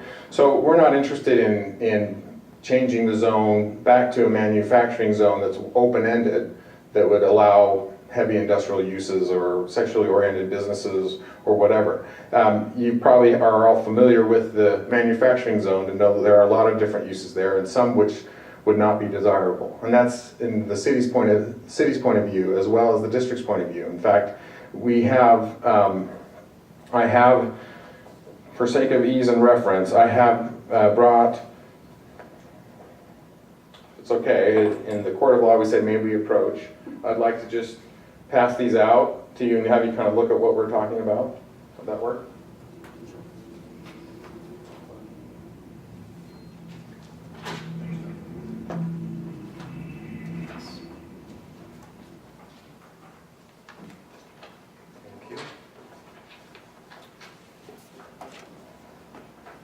So, what you have before you is the manufacturing zone. Sure. Oh, I got it. Got one? So, what you have before you is the manufacturing zone, and then you'll see a list of permitted uses, conditional uses, and then the schedule of uses. And I've had highlighted portions in yellow, hopefully you all see that, where these are uses that the district is not interested in and would not allow on the property. And we think, from our discussions, that this is very much in line with what the city is concerned about. And so our proposal is that we put this zone back into a manufacturing zone, but have it with specific zoning restrictions or zoning conditions, such that the new property owner, whoever it may be, is prohibited from using these uses. And so we have Neil Armstrong Academy there. We don't want to have heavy industrial uses there, and we don't think it makes sense, and we think that's what the city also believes. We are interested in, however, having a desirable use there. We want to have taxes go into the city from that commercial use, or whatever use it turns out to be. And we'd also like to be able to recoup taxpayer money that has been invested in this property and put it back into use for the education of West Valley's children. So we believe that what we'd like to do is have this zone be reinstated and to have it be specifically conditioned, these uses be precluded from use, a zoning condition or a zoning restriction. We think that would solve the problem of what the city wants, which is, again, we understand it to be to make sure that it has input on and that there are appropriate uses in this area, which is a great area, and also let the district be able to sell this property. Mr. Anderson, you invited some questions. I'd like to ask you a few. Please. It's the district's position that this did not constitute a constitutional taking? No, we're not ready to concede that. We've put in place legal procedures so that we can pursue this if need be, but our first, second, and third. I'm pretty sure that's what you said when you first took the podium, that you are not looking for us to find this was a constitutional taking. That's correct, but we're not ready to concede that it was not a constitutional taking if we can't get a resolution. So we all know that it was not a constitutional taking, but you'll pursue that avenue anyway. Well, obviously I don't make the decision, the school district makes the decision. You're the attorney. Right. And are you conceding that it's not an exaction? Well, I guess what I'm interested in doing is talking about how we can get this resolved. Well, and I don't have authority from my client to make any concessions at this point, and I don't think that's, where we're headed here, but certainly I can talk with my... We can only review and decide on what's before us, and what's before us is this quasi-appeal that we should undo the zoning action that we took. But we cannot zone this manufacturing and not include permitted uses. Permitted uses are what is permitted in a manufacturing zone, and that includes sexually oriented businesses, heavy manufacturing, etc. And so we can't invent something new just for this zone. However, tell me if I'm wrong on any of these points. As I understand it, this property still belongs to Granite School District, correct? Correct. This property can be sold by Granite School District, correct? Correct. Granite School District could apply for a rezone based upon whatever use it wants to put this property to. Correct. Should Granite School District sell this property to a buyer, that buyer could apply for a rezone to whatever it wants the use of this property to be. Yes. Correct. I don't know what we're doing here. Well, we're struggling with the fact that we did not get notice on our piece of property in which it was rezoned, neither through the planning commission mailing or the city council mailing. And unfortunately, we weren't the only ones here tonight that had that oversight occur. Well, There wasn't an oversight on our part. We did mail them out, we sent them out, we put them on public notice and public websites. Understood. We're also looking at what we believe is a substantial diminution in value. We're a public entity. We publicly disclose we acquired the property for roughly $5.72 a square foot in 2011. Under the current zoning, which I believe your staff deemed a quote-unquote holding zone in their report, we have a substantial diminution of value. Brokers' estimates have said that we could be maybe $1.25 a square foot under the current zone. And so that's the concern, that our public funds now have dropped from near $6 to somewhere in the dollar and some odd a square foot range at this stage. And so again, this is us struggling to engage in a dialogue in winning the too little too late award. I know what you're saying, but what I'm hearing is it would benefit the children of Granite School District to allow you to sell this property so that a sexually oriented business could be placed there or heavy manufacturing. And that's what we precluded by rezoning the property. And which you could preclude by a zoning condition. Even permitted uses can be restricted in a zoning condition setting. So I understand that we can work together and get this. Right, and we will. Okay, I could give you my assurance for what it's worth that we're not interested in prohibiting good uses and development of that area, whatever those may be, whatever the owner, whether it's Granite School District or a subsequent buyer wants to do in that area. But we had to take action to prohibit those heavy manufacturing uses the way it was zoned. Once it was not going to be a school, it could have been anything. And so we took action, we noticed it up, and it is not our ability or even our interest in this meeting to come up with some plan as to how that property is going to be developed by some unnamed and unknown future purchaser or developer of that property. But certainly our staff will work with you in any zoning change, any application, any sell, any development. You find somebody that wants to buy that property and put it to good use, we're all about that. Well, I guess I would say in response, we believe we've worked out a resolution that meets the city's needs. We think that you can put in a zoning condition or restriction. I'd be interested if Let me ask that of staff. Mr. Powell, can we restrict permitted uses and rezoning this manufacturing? I'm not prepared or able to answer that question, but our planning staff would. I guess my actual response to the main point, though, is we don't believe, from a staff recommendation standpoint, as we originally brought this to you for rezone, that the recommendation that's being proposed is sufficient for the protection. On the other hand, we have stated, as was related by the gentleman, by Don and the gentleman, I'm sorry, I forgot your name. Matt. And yes, absolutely, we plan on working with the district. I've done that personally with Mr. Bates while Don was there. I've done it with Mr. Bates again today. We absolutely, as you noted, our interests are aligned here in developing this property correctly.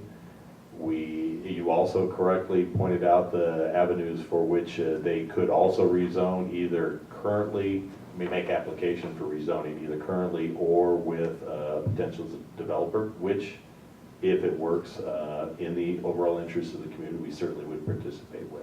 And what I'm hearing is a request for a rezone. We don't have the authority to rezone this property without it going through the application process. Not here, no.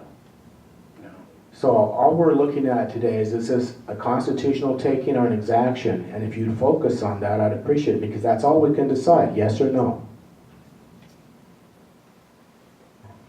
Well, we believe the due process has been violated because we didn't receive notice. And there's a deprivation of property here without proper notice and due process. So that's the number one point. Number 2 point is we have a substantial decrease in the value of the property based on this rezone. Excuse me, I need to stop you right there, and I need to ask you a very pointed question. Since you brought up the issue that you have lost value, I cannot believe that you would be asking the council to take action to bring monetary benefit to an individual property owner, since that is illegal in the state of Utah.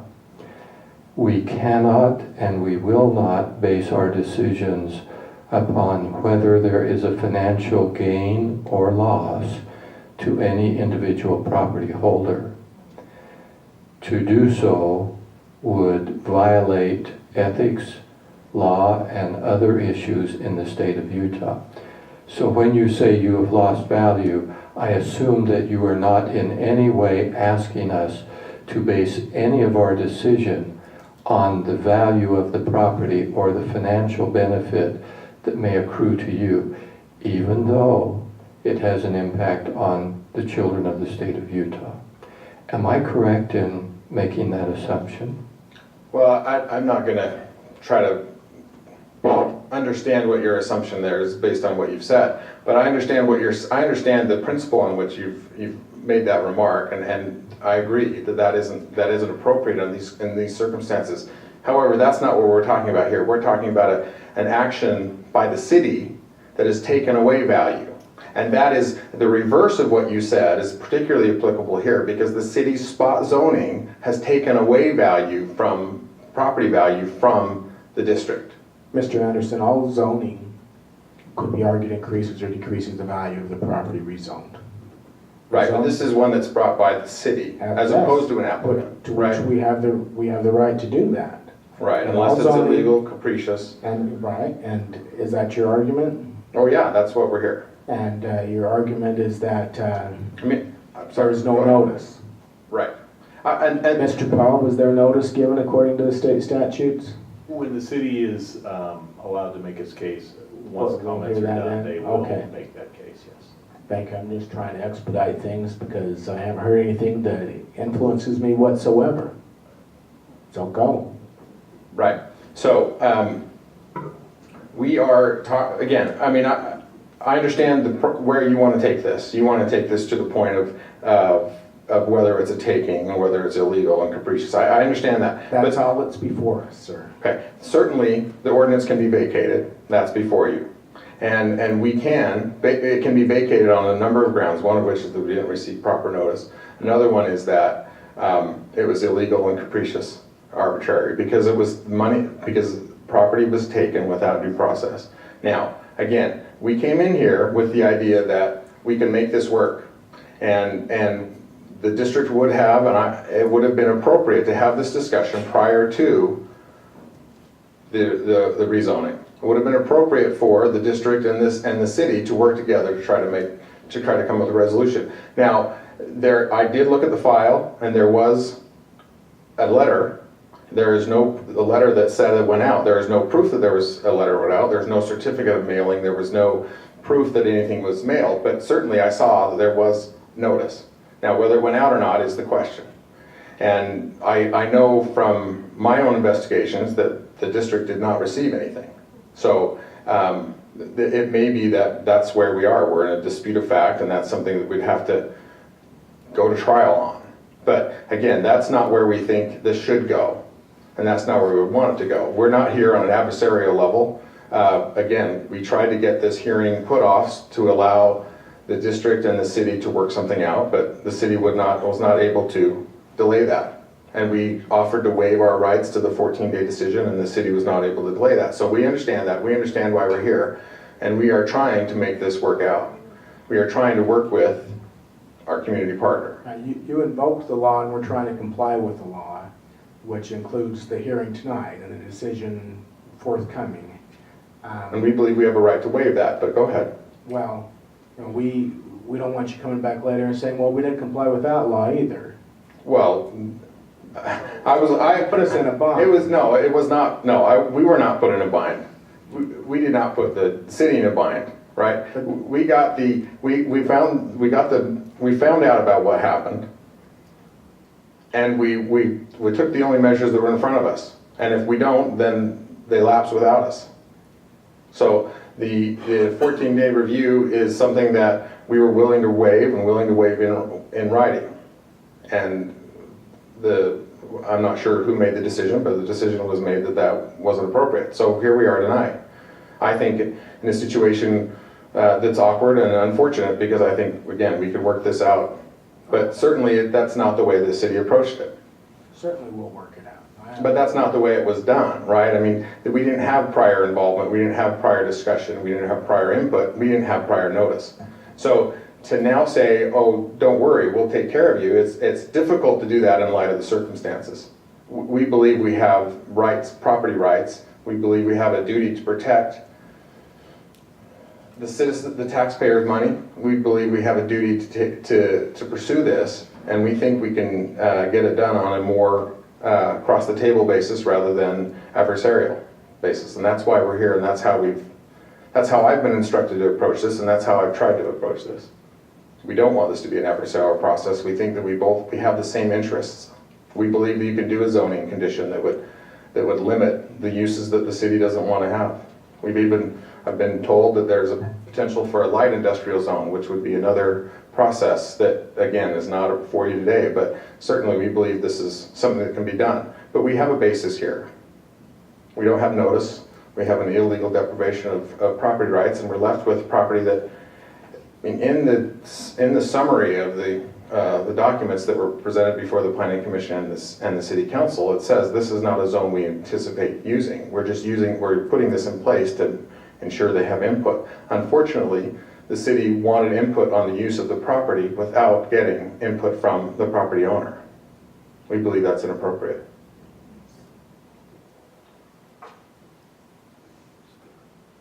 Take any further questions? Thank you. Thank you. Mr. Hill? All right, thank you, Mr. Mayor. Angel, do you have the clicker perchance? I'm Brandon Hill with the City Attorney's Office, and I appreciate the opportunity to be here before you tonight, and I certainly appreciate your accommodation at this late hour, and I'll attempt to be respectful of your time in that respect. And I also appreciate our friends from the Granite School District being here tonight and indicating that they want to work this out with the city, and I think that's everybody's desire. But in order to work this issue out, we've got to understand what happened first. And if we don't have a basic understanding of what it is that happened, it's going to be difficult. So are you looking for an advancer or a pointer, or what are you looking for? Does Jake happen to have that handy? If you don't, if we don't, just ask us who advanced. That's perfectly fine. That'll work.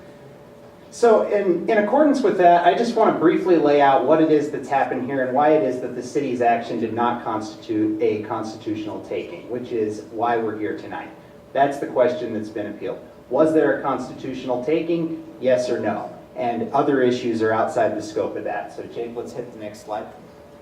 So let's make 3 points here quite clear. Number one, the Granite District received extensive notice regarding this rezone. We're going to set that forth in detail, explaining why it is that we did comply with the state statute, and further, why we went well beyond that statute. And I think that's really important in evaluating the substance of this discussion, that we didn't just do the bare minimum, but we went well beyond that to make sure the Granite District did have notice. Second thing is that Granite District doesn't even allege the kind of constitutional taking that's set forth in the review statute that's before you tonight, and doesn't allege any kind of taking at all. And the reason for that is that the legislative zoning decisions of this council do not constitute constitutional takings, and we'll explain why that is here in a moment. But let's start with the notice issue, because I think this is a fact that we can set forth and deal with and dispel really very quickly. Jake, if you'll hit the next slide. Here's a list of the notice that the Granite School District received concerning this application. Let's walk through that list here individually.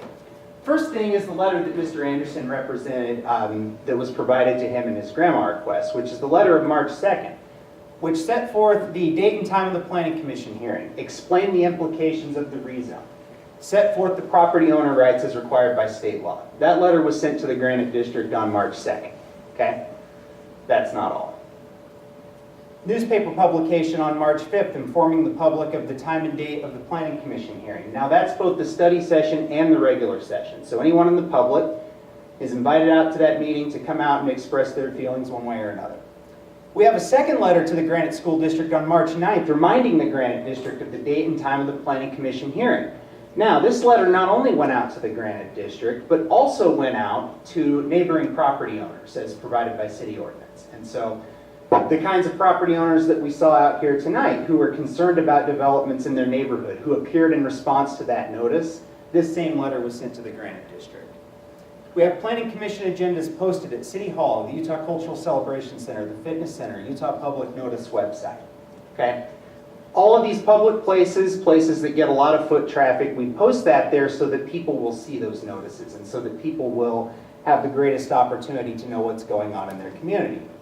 Of course, that's not all. We have another letter to the Granite School District on April 6th informing them of the date and time of the study session and the public hearing before this council concerning the rezone application. So we have a third letter to provide that as well. And another letter to neighboring property owners within the perimeters set by ordinance. That letter also went to the Granite District. Okay, so we got 4 letters, 4 mailings, all of which have been provided to the Granite District, not only by mail, but in response to their grandma request prior to this hearing. So we've got extensive mailing notice, but once again, that's not all. We've got newspaper publication on April 6th informing the public of the date and time of the hearing. We've got the agendas posted at all of those public locations, okay? Clearly, the city went well above and beyond what's required by state law and by our own ordinances in noticing this hearing. But once again, that's not all. The Planning Commission agenda, the agenda that set forth the public hearing where the Planning Commission heard input on this issue, was actually emailed to Mr. Keith Bradshaw of the Granite District before the Planning Commission hearing. So that's an independent notice, emailed to Mr. Bradshaw, and that notice is provided to you in your packet and I believe also in the grandma request that the district submitted. Not once, not twice, but 3 times, the Granite School District Communications Director received an email prior to the City Council hearing with the agenda. Before the study session, a second email before the study session, and then a third email before the public hearing. Now, yes, sir. So may I ask you a question? And you may not know the answer to this, and that's okay. Does Granite School District as a public entity also give a notice of its action according to the same statute that the city is required to follow? So the Granite School District doesn't have the same land use sorts of concerns that the city does. So But I they don't remember have that. being invited to a hearing or a meeting about tax increase for adding air conditioners and things like that, and there's some sort of notice given out by Granite School District. What I'm looking for is this posting and publication and letters. I mean, they're suggesting maybe that's not enough, but if we complied with the statute, I'm wondering if it's the same statute they comply with when they give notice of action that they intend to take. Certainly very similar, and I can't imagine that any entity does more than this. And there's one other as well. Yes, sir. Are those agendas routinely emailed to the Granite School Districts, or were they specially emailed because of this action? So the Granite District has requested that we email those agendas to them every week so that they can be apprised of events that are going on in the city. So the Granite District obviously is a major player in our community, and we want to provide them with that notice on an ongoing basis as they've requested. And so we provide that on a recurring basis. The other thing that's important is the Planning Commission agenda goes to the property director, Mr. Bradshaw, who has a more direct interest in terms of the property dealings of the district. And so he has a more specialized concern and would certainly pay more attention to those, we believe. But we send those out twice a month, all year long. Yeah. Not just when we have a special. That's right. And all of these agendas are also posted on our West Valley City website, same as Granite School District uses their website to post their agendas. Yes, sir, and on the Utah Public Notice website as well.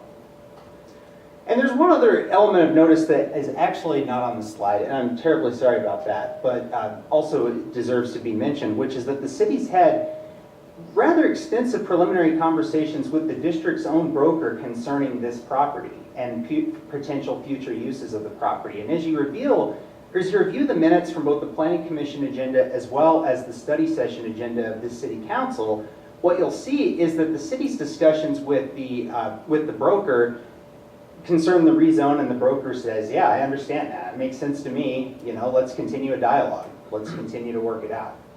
And so I think it's really, really important as we discuss matters as weighty as this, when someone comes to this council and alleges that this council has created a constitutional taking, that we just get straight on the facts. And the fact is, notice was provided to the Granite District. It was provided time and time and time and time again, well in excess of what's required by the law. Next slide, Jake. Mr. Hill, you can stand right there, but just step aside. But I have a question for Matt. Yeah, if you don't mind, you mentioned earlier our city is a violation because we have no notice to you guys and to the school. Now you can hear from Mr. Hill, he says multiple letters, multiple emails and channels to you guys. How do you respond back to Mr. Hill? Yeah, thank you for that. Excuse me, I thought we were going to have an opportunity for them to respond to that at the end. That was part of the process. Are we getting our process messed up a little bit, Mr. There is no formal process, Mayor. We're trying to, set up an environment that allows for all the commentary. We suggested the one route. I just want to make sure, because this is a semi-formal proceeding, to make sure that we're following that exactly. So, okay. So can I respond? Yes. Okay. The Granite School District didn't receive that notice. I did make a grandma request, and these notices were not a part of that grandma file that was produced to us. We don't have emails in that file. I mean, I haven't seen this beforehand, but what you heard from Mr. Hill was argument, not evidence. We don't have proof here that these were mailed out. They weren't in the grandma file. I did mention that there was one letter. There may have been two that was specific to Granite, but I think it was just one letter that was specific to Granite. The rest were the generic notices, and we don't have proof mailing. But the reality is we didn't receive notice. And to say that there couldn't be any further notice couldn't be imagined, I think is hard to believe, because certainly a phone call to the district would have been appropriate. And certainly if you had a planning commission meeting and a city council meeting where there was no input from Granite School District, you could probably, you might wonder why Granite didn't show up. And you might wonder whether there's notice. And there might have been somebody reaching out. But again, the minimum is all we're asking for. We didn't get notice. Mr. Hughes, how you respond back to Matt? Yeah, I respond in a few ways. The first way is to indicate that the letters were provided in the grandma request, and we can provide that substance as well. I have a copy of the grandma request, and if the emails weren't included in the grandma request, they're certainly included here, and you can have this as well. So clearly the notice was provided. The second thing is that the idea that no notice could, further than this, could be imaginable, that there's a phone call, for instance. Well, first of all, that phone call happened. We talked to the broker, and it's perfectly reasonable to assume that Granite District, after their broker says, hey, the zone change makes sense to us, that they don't show up and depose the zone change. That's a pretty logical inference from my point of view, and I don't think that's anything that's a crazy or out of line assumption. And the final thing I would say is that when we've gone to these lengths to provide this much notice, I think it strains credibility to suggest that all the letters in the file weren't mailed, that they were prepared and never mailed, that these agendas weren't published. You can go to the newspaper or to the public notice website and verify that much, right? And so I think it's quite clear that was disseminated. So let's move on to the issue of whether or not there was a taking. That's the next slide. So the reason we're here is that an appeal was filed pursuant to Chapter 2.5 of the West Valley City Municipal Code. And the reason for this appeal is to permit a review of this city council of two things, physical takings and exactions. And just a brief preview of what those two things are. Okay, a physical taking is when you actually physically take somebody's property. So for example, if you have a front yard and the city comes in with a bulldozer and paves it and puts up a parking lot, what that means is that a physical taking has occurred. They've taken your property. Okay? That's a physical taking, and no one can dispute that that's what that would be. You'd be entitled to compensation for that. An exaction is similar to that, where we say, no, we're not going to give you a building permit because we'd really like 2/3 of your property. And you can go ahead and give that to us and we'll give you your building permit. That's an exaction. Now the Granite District hasn't alleged that either of those two things have happened here. And that's what we're here to review.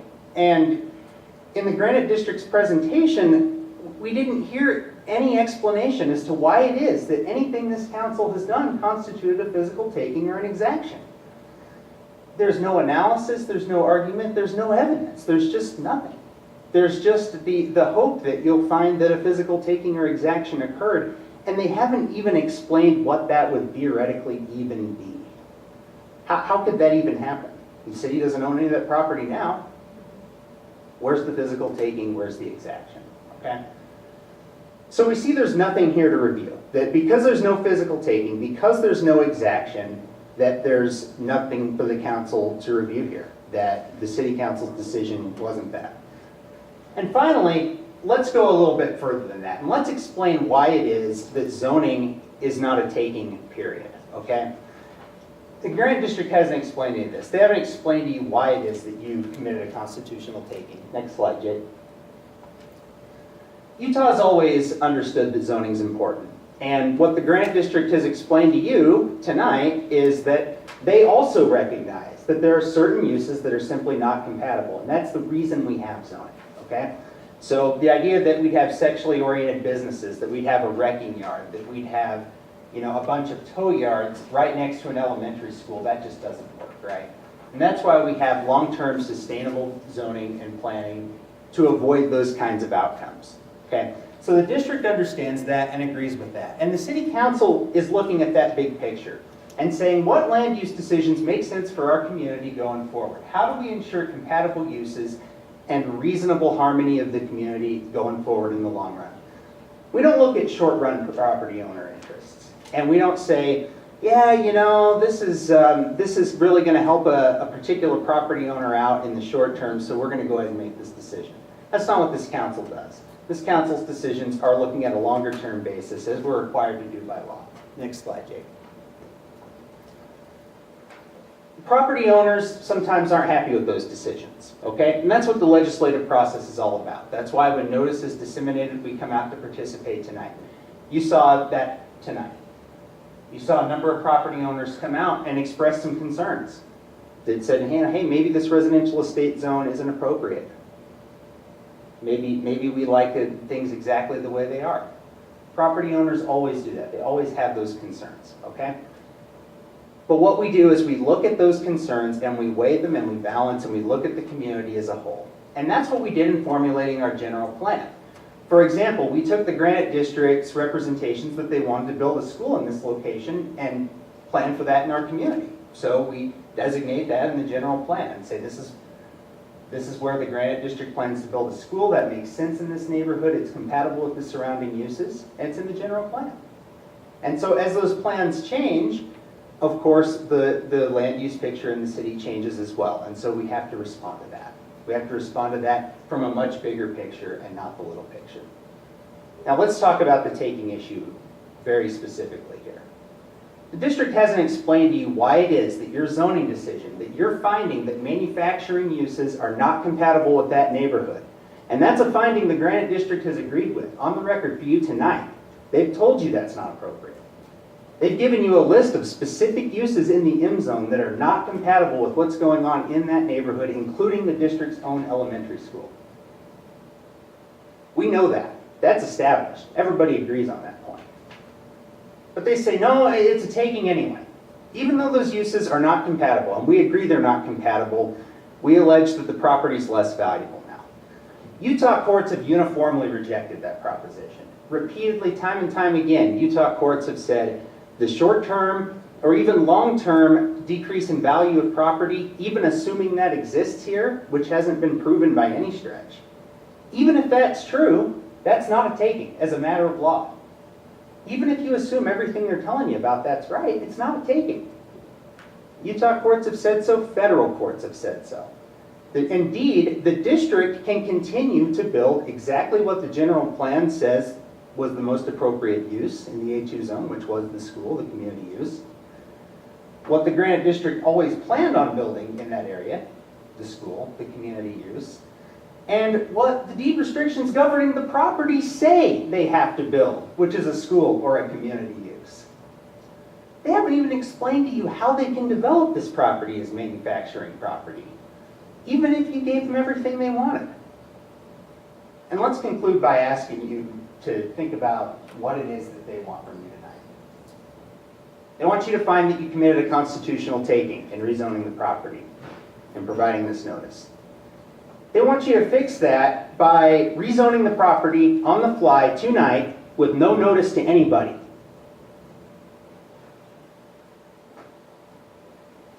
I can't ask you to do that. That's not legal. That's not how we do things in West Valley City. And do we have any questions? Yes, I do. Yes, sir. Mr. Hill, thank you so much for your presentation, and I appreciate that. My question is, when you send the letters out to them, email to them, multiple emails, multiple letters, you have no return letters, no return email? None. None. Okay. So you can step aside and I ask Matt for this question. Maybe I don't understand. Maybe what the definition of the notice? Can you give me a definition of the notice mean? I mean, can I understand that? What's that mean? Well, we're talking specifically about notice to Granite School District, like the letter, for example. And these emails that weren't included in the grandma request that we asked for, we just briefly looked through them, and we don't see our email address on at least one of the notices. But specifically, we're talking about, so there may have been newspaper notice we saw in the grandma documents that were produced to us. We saw the proof of newspaper publication. So there may have been that. That's not what we're talking about. We're talking about the notice that was specifically designed for Granite School District. Well, here, I think it's, in this case, I don't know, I think maybe you make excuses because they have multiple letters, multiple emails to send it to you guys, so you guys can come to our meetings, and it's a public meeting, as everybody can be there, and that no one show up until this case happened, and now you found out something that didn't go the way you supposed to go the way you want to, and then you come back and you told us that we are a violation because no notice and no letters, no nothings. But according to Mr. Hill, he says he sent multiple letters, multiple emails.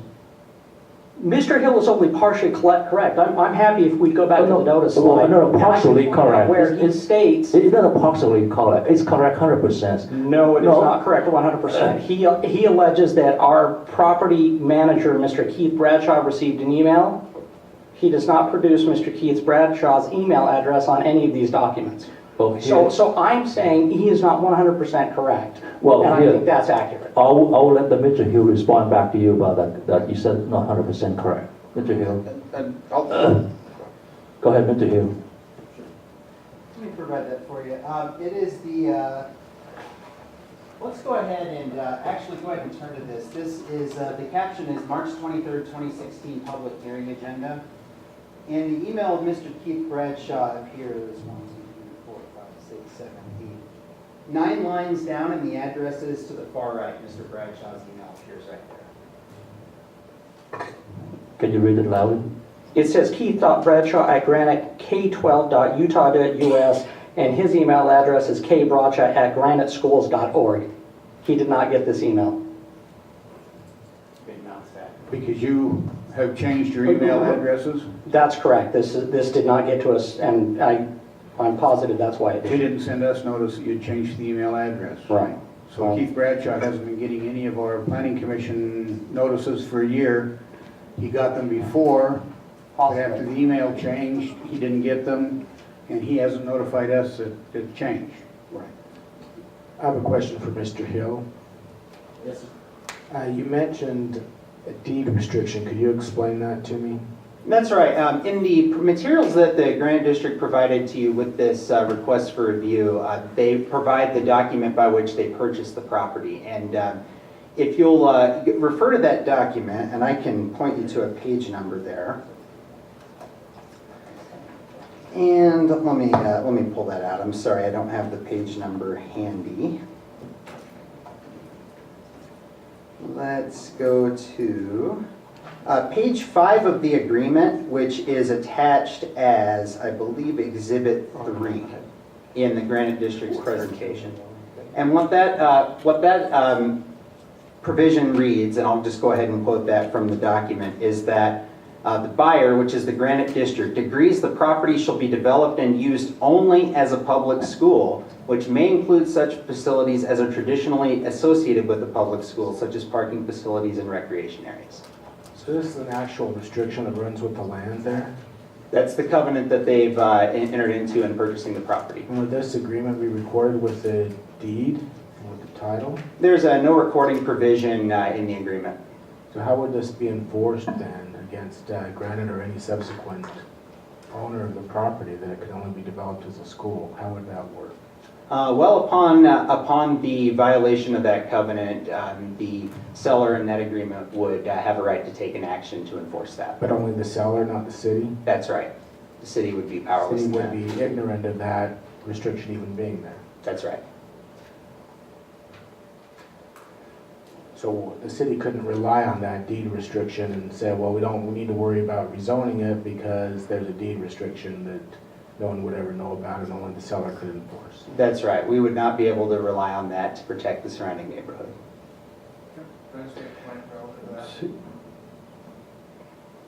We can talk about it later if you want. Yeah, I'd like to hear it in rebuttal, It's, Not in rebuttal. Shut- Like to wait? oh, you said to wait? please. Okay. I don't know if Mr. Hill's been through his presentation. That concludes my remarks if you don't have any questions Well, for me. I have a question, and this is related to this notice issue. I guess the question is, did the city meet all statutory requirements as required by state law and by city ordinance to notify Granite School District? Yes.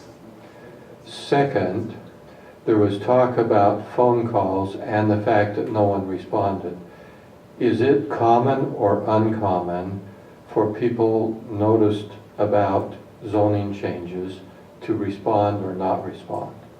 Unfortunately, it's very common for people who receive notice to not participate in the process. So that is not unusual at all. Not at all.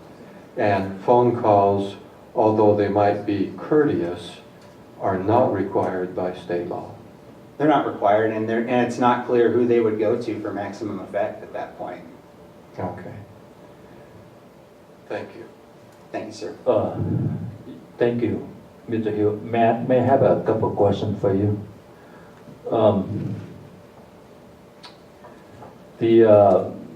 The flyer you gave to us here on page 76 and the 7-61002 schedule of uses. Oh, See yes. right there? Okay. Yeah, but with you right there. Yeah. Yes. And you highlight number 4, number 6, and then the next page,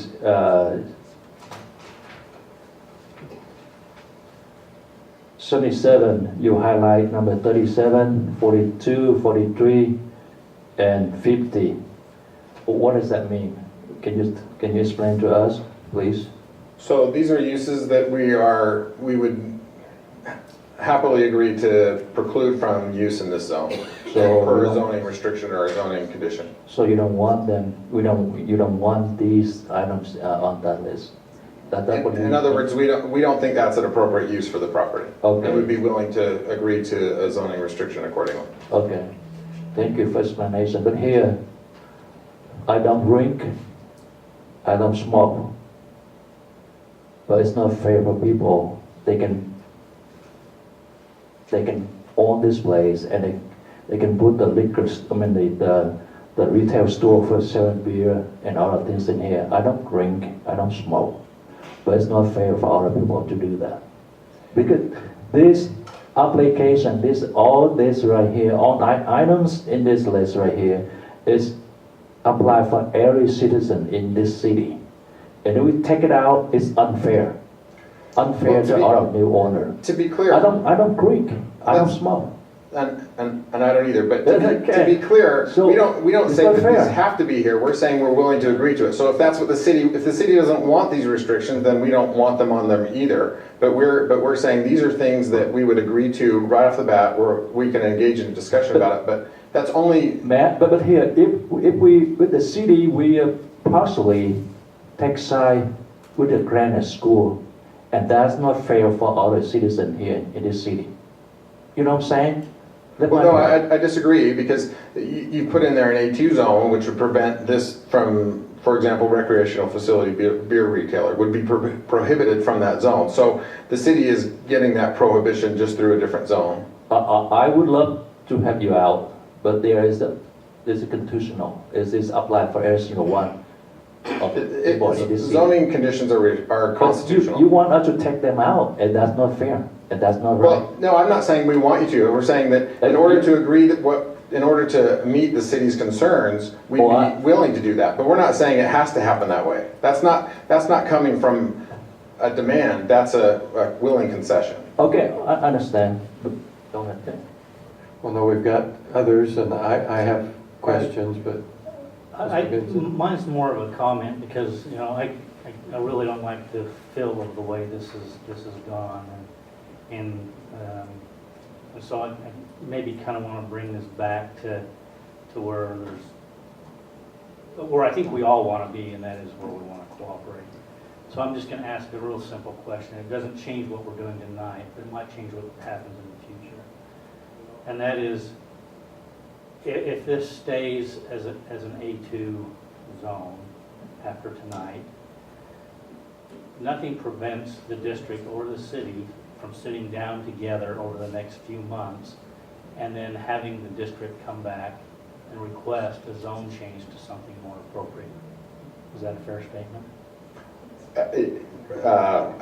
It's a fair statement that that's possible. But whether the city is open to it and whether the district chooses to do that, the city's very open to that. Well, That's exactly what appearances to the contrary tonight. I mean, that's not the feeling we have. And Mayor, can I make a comment here? Can I interject something? Yeah, we're getting off on this, and Yeah, in answer to Steve's question, and Matt is doing his best to answer that question on behalf of the district, and I appreciate that, so I'm not trying to crimp that. Go ahead, crimp away. So I will, but only in response to the councilman's question. So that exact question was the genesis of the conversation that we had in my office the other day between myself and Mr. Bates, and was reiterated today, and we absolutely will. Yeah, so that's... There's no question about that. Mr. Bates and I have all already, and in multiple situations, had that discussion. We also have recognized each other's need and rights to exercise whatever your legal, or whatever you view your legal options to be, and I certainly would not interfere with that. Didn't encourage or ask Granite School District to not do that. But I also very clearly said in that situation, or in those conversations, that it's our desire to continue to work with Granite School District and to continue that conversation and absolutely come up with an agreeable situation for all parties for development. Well, that's kind of what I'm saying. I mean, regardless of what happens here tonight, I think the end is we want to sit down together. That's right. It's not just propose one. a zone change that's going to Right, work for and it's everybody. not just one, and it's not probably even correct for Matt to represent what the administration of the school district position is, because the school district administration has already been given to me, and we've reiterated it, so we know what it is. now, part of the challenge here is that we've met in a legally defined meeting, and we've talked about everything except why we're holding the meeting. We cannot change any zoning of any type tonight, period. To do so would be illegal and thrown out in a heartbeat, okay? Notification. although it may play a role in our discussion, it is not why we're here tonight. We're here tonight because you appealed a legally justified, for you to do so, a decision made by the council. And that appeal was on whether it was a taking or extraction. And yet the whole discussion has centered on all of these other issues. Why do we continue to talk about these other issues? I'm happy to talk to you about them, and there's an appropriate place to do so. But to continue to argue that tonight seems to not make sense. Yeah, I'm not trying to argue. I'm just I saying think that Councilman Vincent that's was where right. we're going to be in 3 weeks, I believe. So. We will do those things, but we can't do them here. The issue we have to decide here, was it a taking or extraction? That's what you're appealing. That's what we have to answer. And although we do want to address these other issues, we do want to verify if you received proper notice. And let's take a scenario. And is it possible to do that? For example, suppose you didn't receive that notice. Did that invalidate our action? Well, I don't think so. Because we can't notify everyone and require return receipt requested. That's not even in the law. We do our best and we comply with the law. So even if it were discovered that somehow we had done something that didn't meet the state law, I think we would still go ahead and meet again and take perhaps the same action because we thought we were doing it correctly. So if we go back and do it correctly, would we come up with something different? And the answer is probably not. I don't know. Additional information might be provided. But again, these are all suppositions. Why don't we just talk about the issue before us tonight? It's 9:30. We will, I'm sure, be happy. I know that certainly Councilman Vincent's requested it. The city manager has agreed to meet with you to discuss issues, all these other issues, and to try and find a viable solution. But in our official public meeting, let's focus, and we weren't the ones that brought them up, by the way, these other issues. You did. And so could we get back to the issue before us and what your argument is on that? Mayor, if I may. Yes. Mr. Anderson, you come here and you accuse us of violating your client's constitutional rights. And then you call our staff liars that notice that they claim was sent was not sent. And then when we seem to argue the point and disagree with you, you make a statement that, well, this is evidence that the city won't work with the district in developing this property. You sound like a pouting child. You come here today with the ordinance highlighted, well, we'll agree not to include these things, but you failed to highlight a brewery. You'd be okay with a brewery on the property and a pawn shop on the property. And yeah, those discussions need to be had in another room about what to do with the property, how it'll be developed. You can apply for a rezone. You sell it, the new buyer can apply for a rezone. The question, as stated by the mayor and others, is really, did we violate the district's constitutional rights? And I'm ready to make a motion on a resolution to that question. Unless there's other comment or discussion that needs to be had. Mr. Powell, we can take that motion at any time in this hearing, is that correct? Yes, sir. Okay. I would like to let them say their final piece, and then let's deliberate and make that motion, just so the process is on the up and up. But I'm fully committed to do what Mr. Vincent and Mr. Pyle and what you have suggested, to sit down and work out what would be mutually beneficial. Let's get this over with tonight and move on to our partnership that we already have. And we're open and honest because we are partners in that way. We felt obligated to come and do this process. This is not the process that we wanted. This is not, in hindsight, this is not a process that any of us wanted. And we want to be good partners. So again, at the end of the day, I already know how you're going to vote, and I'm fine with it. We've done our part. We've done our process. My attack dog did his job.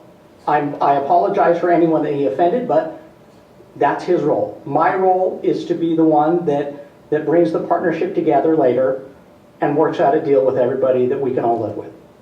So again, tonight, understand, as we mentioned earlier, this is our catch-22. We felt obligated to do a process. We did not enjoy it. We did not want to do it. We had to do it. We want to move on. Again, we've extended a couple of olive branches. We're good.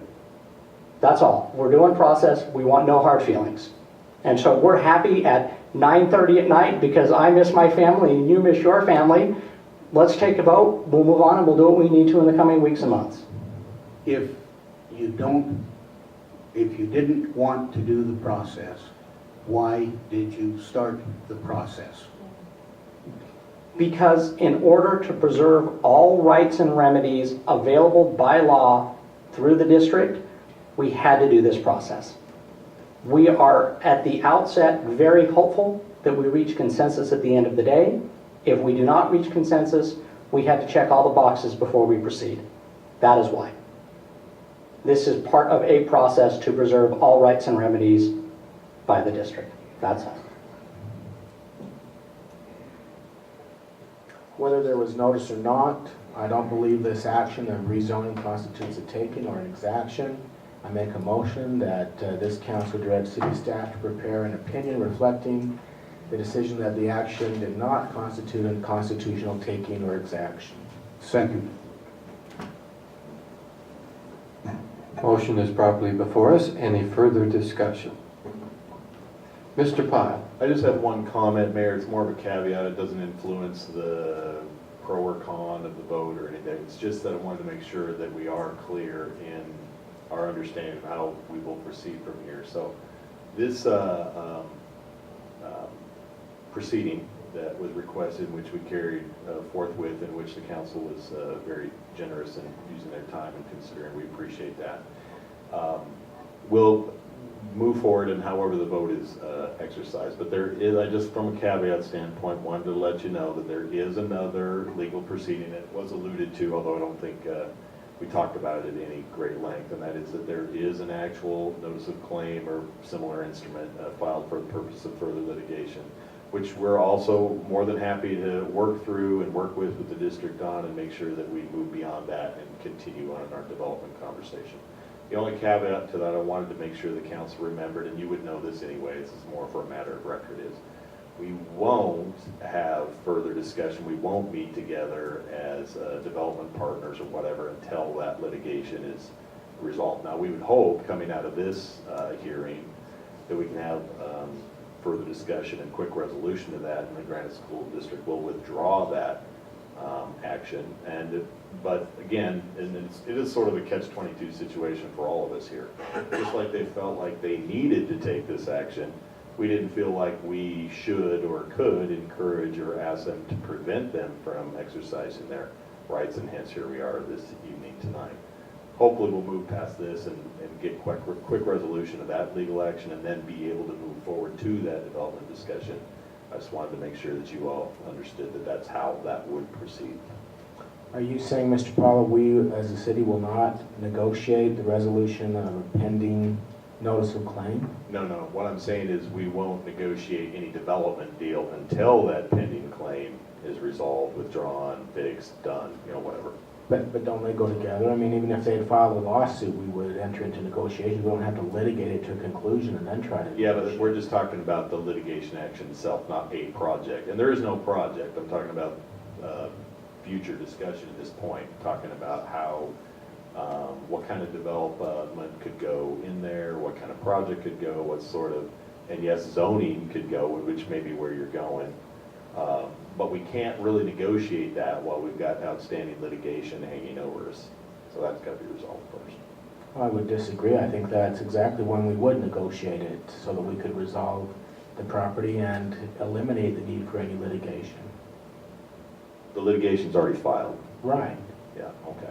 Right, but lawsuits are filed and settled. They don't have to be litigated or withdrawn in order to enter into discussion. Yeah, we may be arguing a fine point there, so I'll just agree with you and say, yeah, absolutely. If it's applicable to the resolution of the litigation, then yeah, we do that. Well, certainly the resolution of the litigation would be part of it. I'm agreeing with you. We'll go ahead with this development, these projects, but you can't be suing us while we're doing it. Right. Okay. Well, I think I would comment on that. Certainly whenever there's litigation, you don't want individuals, for example, if I were to go and talk with Granite School District while there's pending litigation, it would be unwise of me to do that without the presence of legal counsel, because anything I say or do could be used in further litigation. Whether or not it would be or not, that's not the issue. The issue is you follow certain procedures. Certainly you can negotiate, but you don't do that independent. There have been people who've come to me on other issues and said, hey, why don't we sit down and negotiate this out? And I say, wait a minute, without advice of the council, without legal advice, that would be foolish of me to do. And so we go through the official channels. It's become a formal process for us. And, so they can still do what they need to do, and they can still negotiate, but that's done in a legal setting, not in an informal setting. And so I'll have to turn to the council. I hear some noise out there, and I pointedly avoid that because my role of chair is to follow certain procedures. If the council is willing to change our discussion, which has come back to us now, and open it back up. We do have a pending motion, which has been seconded. I would like to hear what Mr. Anderson has to say, if we could suspend action. Okay, the easy way to do that is without objection from the council, then we would allow some additional comment. Okay, I'm kind of a little stickler on the rules, so there was no objection, so yes. Thank you, I appreciate that. I'll be very brief. Rule 408 of the Rules of Civil Procedure and Evidence allow for settlement discussions that cannot be used in the court of law. So you can have that discussion. I disagree strongly with the idea that you can't have settlement discussions while litigation is pending. In fact, I think it's, as Councilman Bueller mentioned, I think that's exactly the way it happens. That's our bread and butter as lawyers, we do that. But certainly there's a rule of 408 which allows you to engage in settlement discussions, and none of that discussion can be used as evidence against you. So. Well, not being an attorney, if I err, and I'll say I'll defer to our attorney on the council, but given a choice, obviously not being an attorney, I'm going to stay away from that. Whether it's legal or not, I just say it's unwise for me to do that. So, but, it sounds like Mr. Pyle will take appropriate action to try and work things out. Absolutely. And I have great confidence in him doing that, and that he will use good judgment as to when to talk and when not to. That's why we hire him. And Mr. Powell, I do take a little exception with you. Remember, you are a member by law of this council. You can't vote, you can't make motions, but you can say and express opinions here. Okay, because that's kind of what we expect. That's the form of government we have. So, thank you, sir. Yeah. So I do expect you to speak up, and I appreciate it when you do. Okay, anyway, further discussion on the motion. Seeing none, we'll place it for a vote. We'll turn to our Assistant City Recorder for the roll call vote. Councilman Vincent? Yes. Councilman Bueller? Aye. Councilman Hune? Aye. Councilman Christensen? Yes. Councilman Nordfeld? Yes. Mayor Bigelow? Aye. Motion passes unanimously. That concludes the business before us. We appreciate all of you staying to listen to the discussion and your participation. Thank you all for those who were here.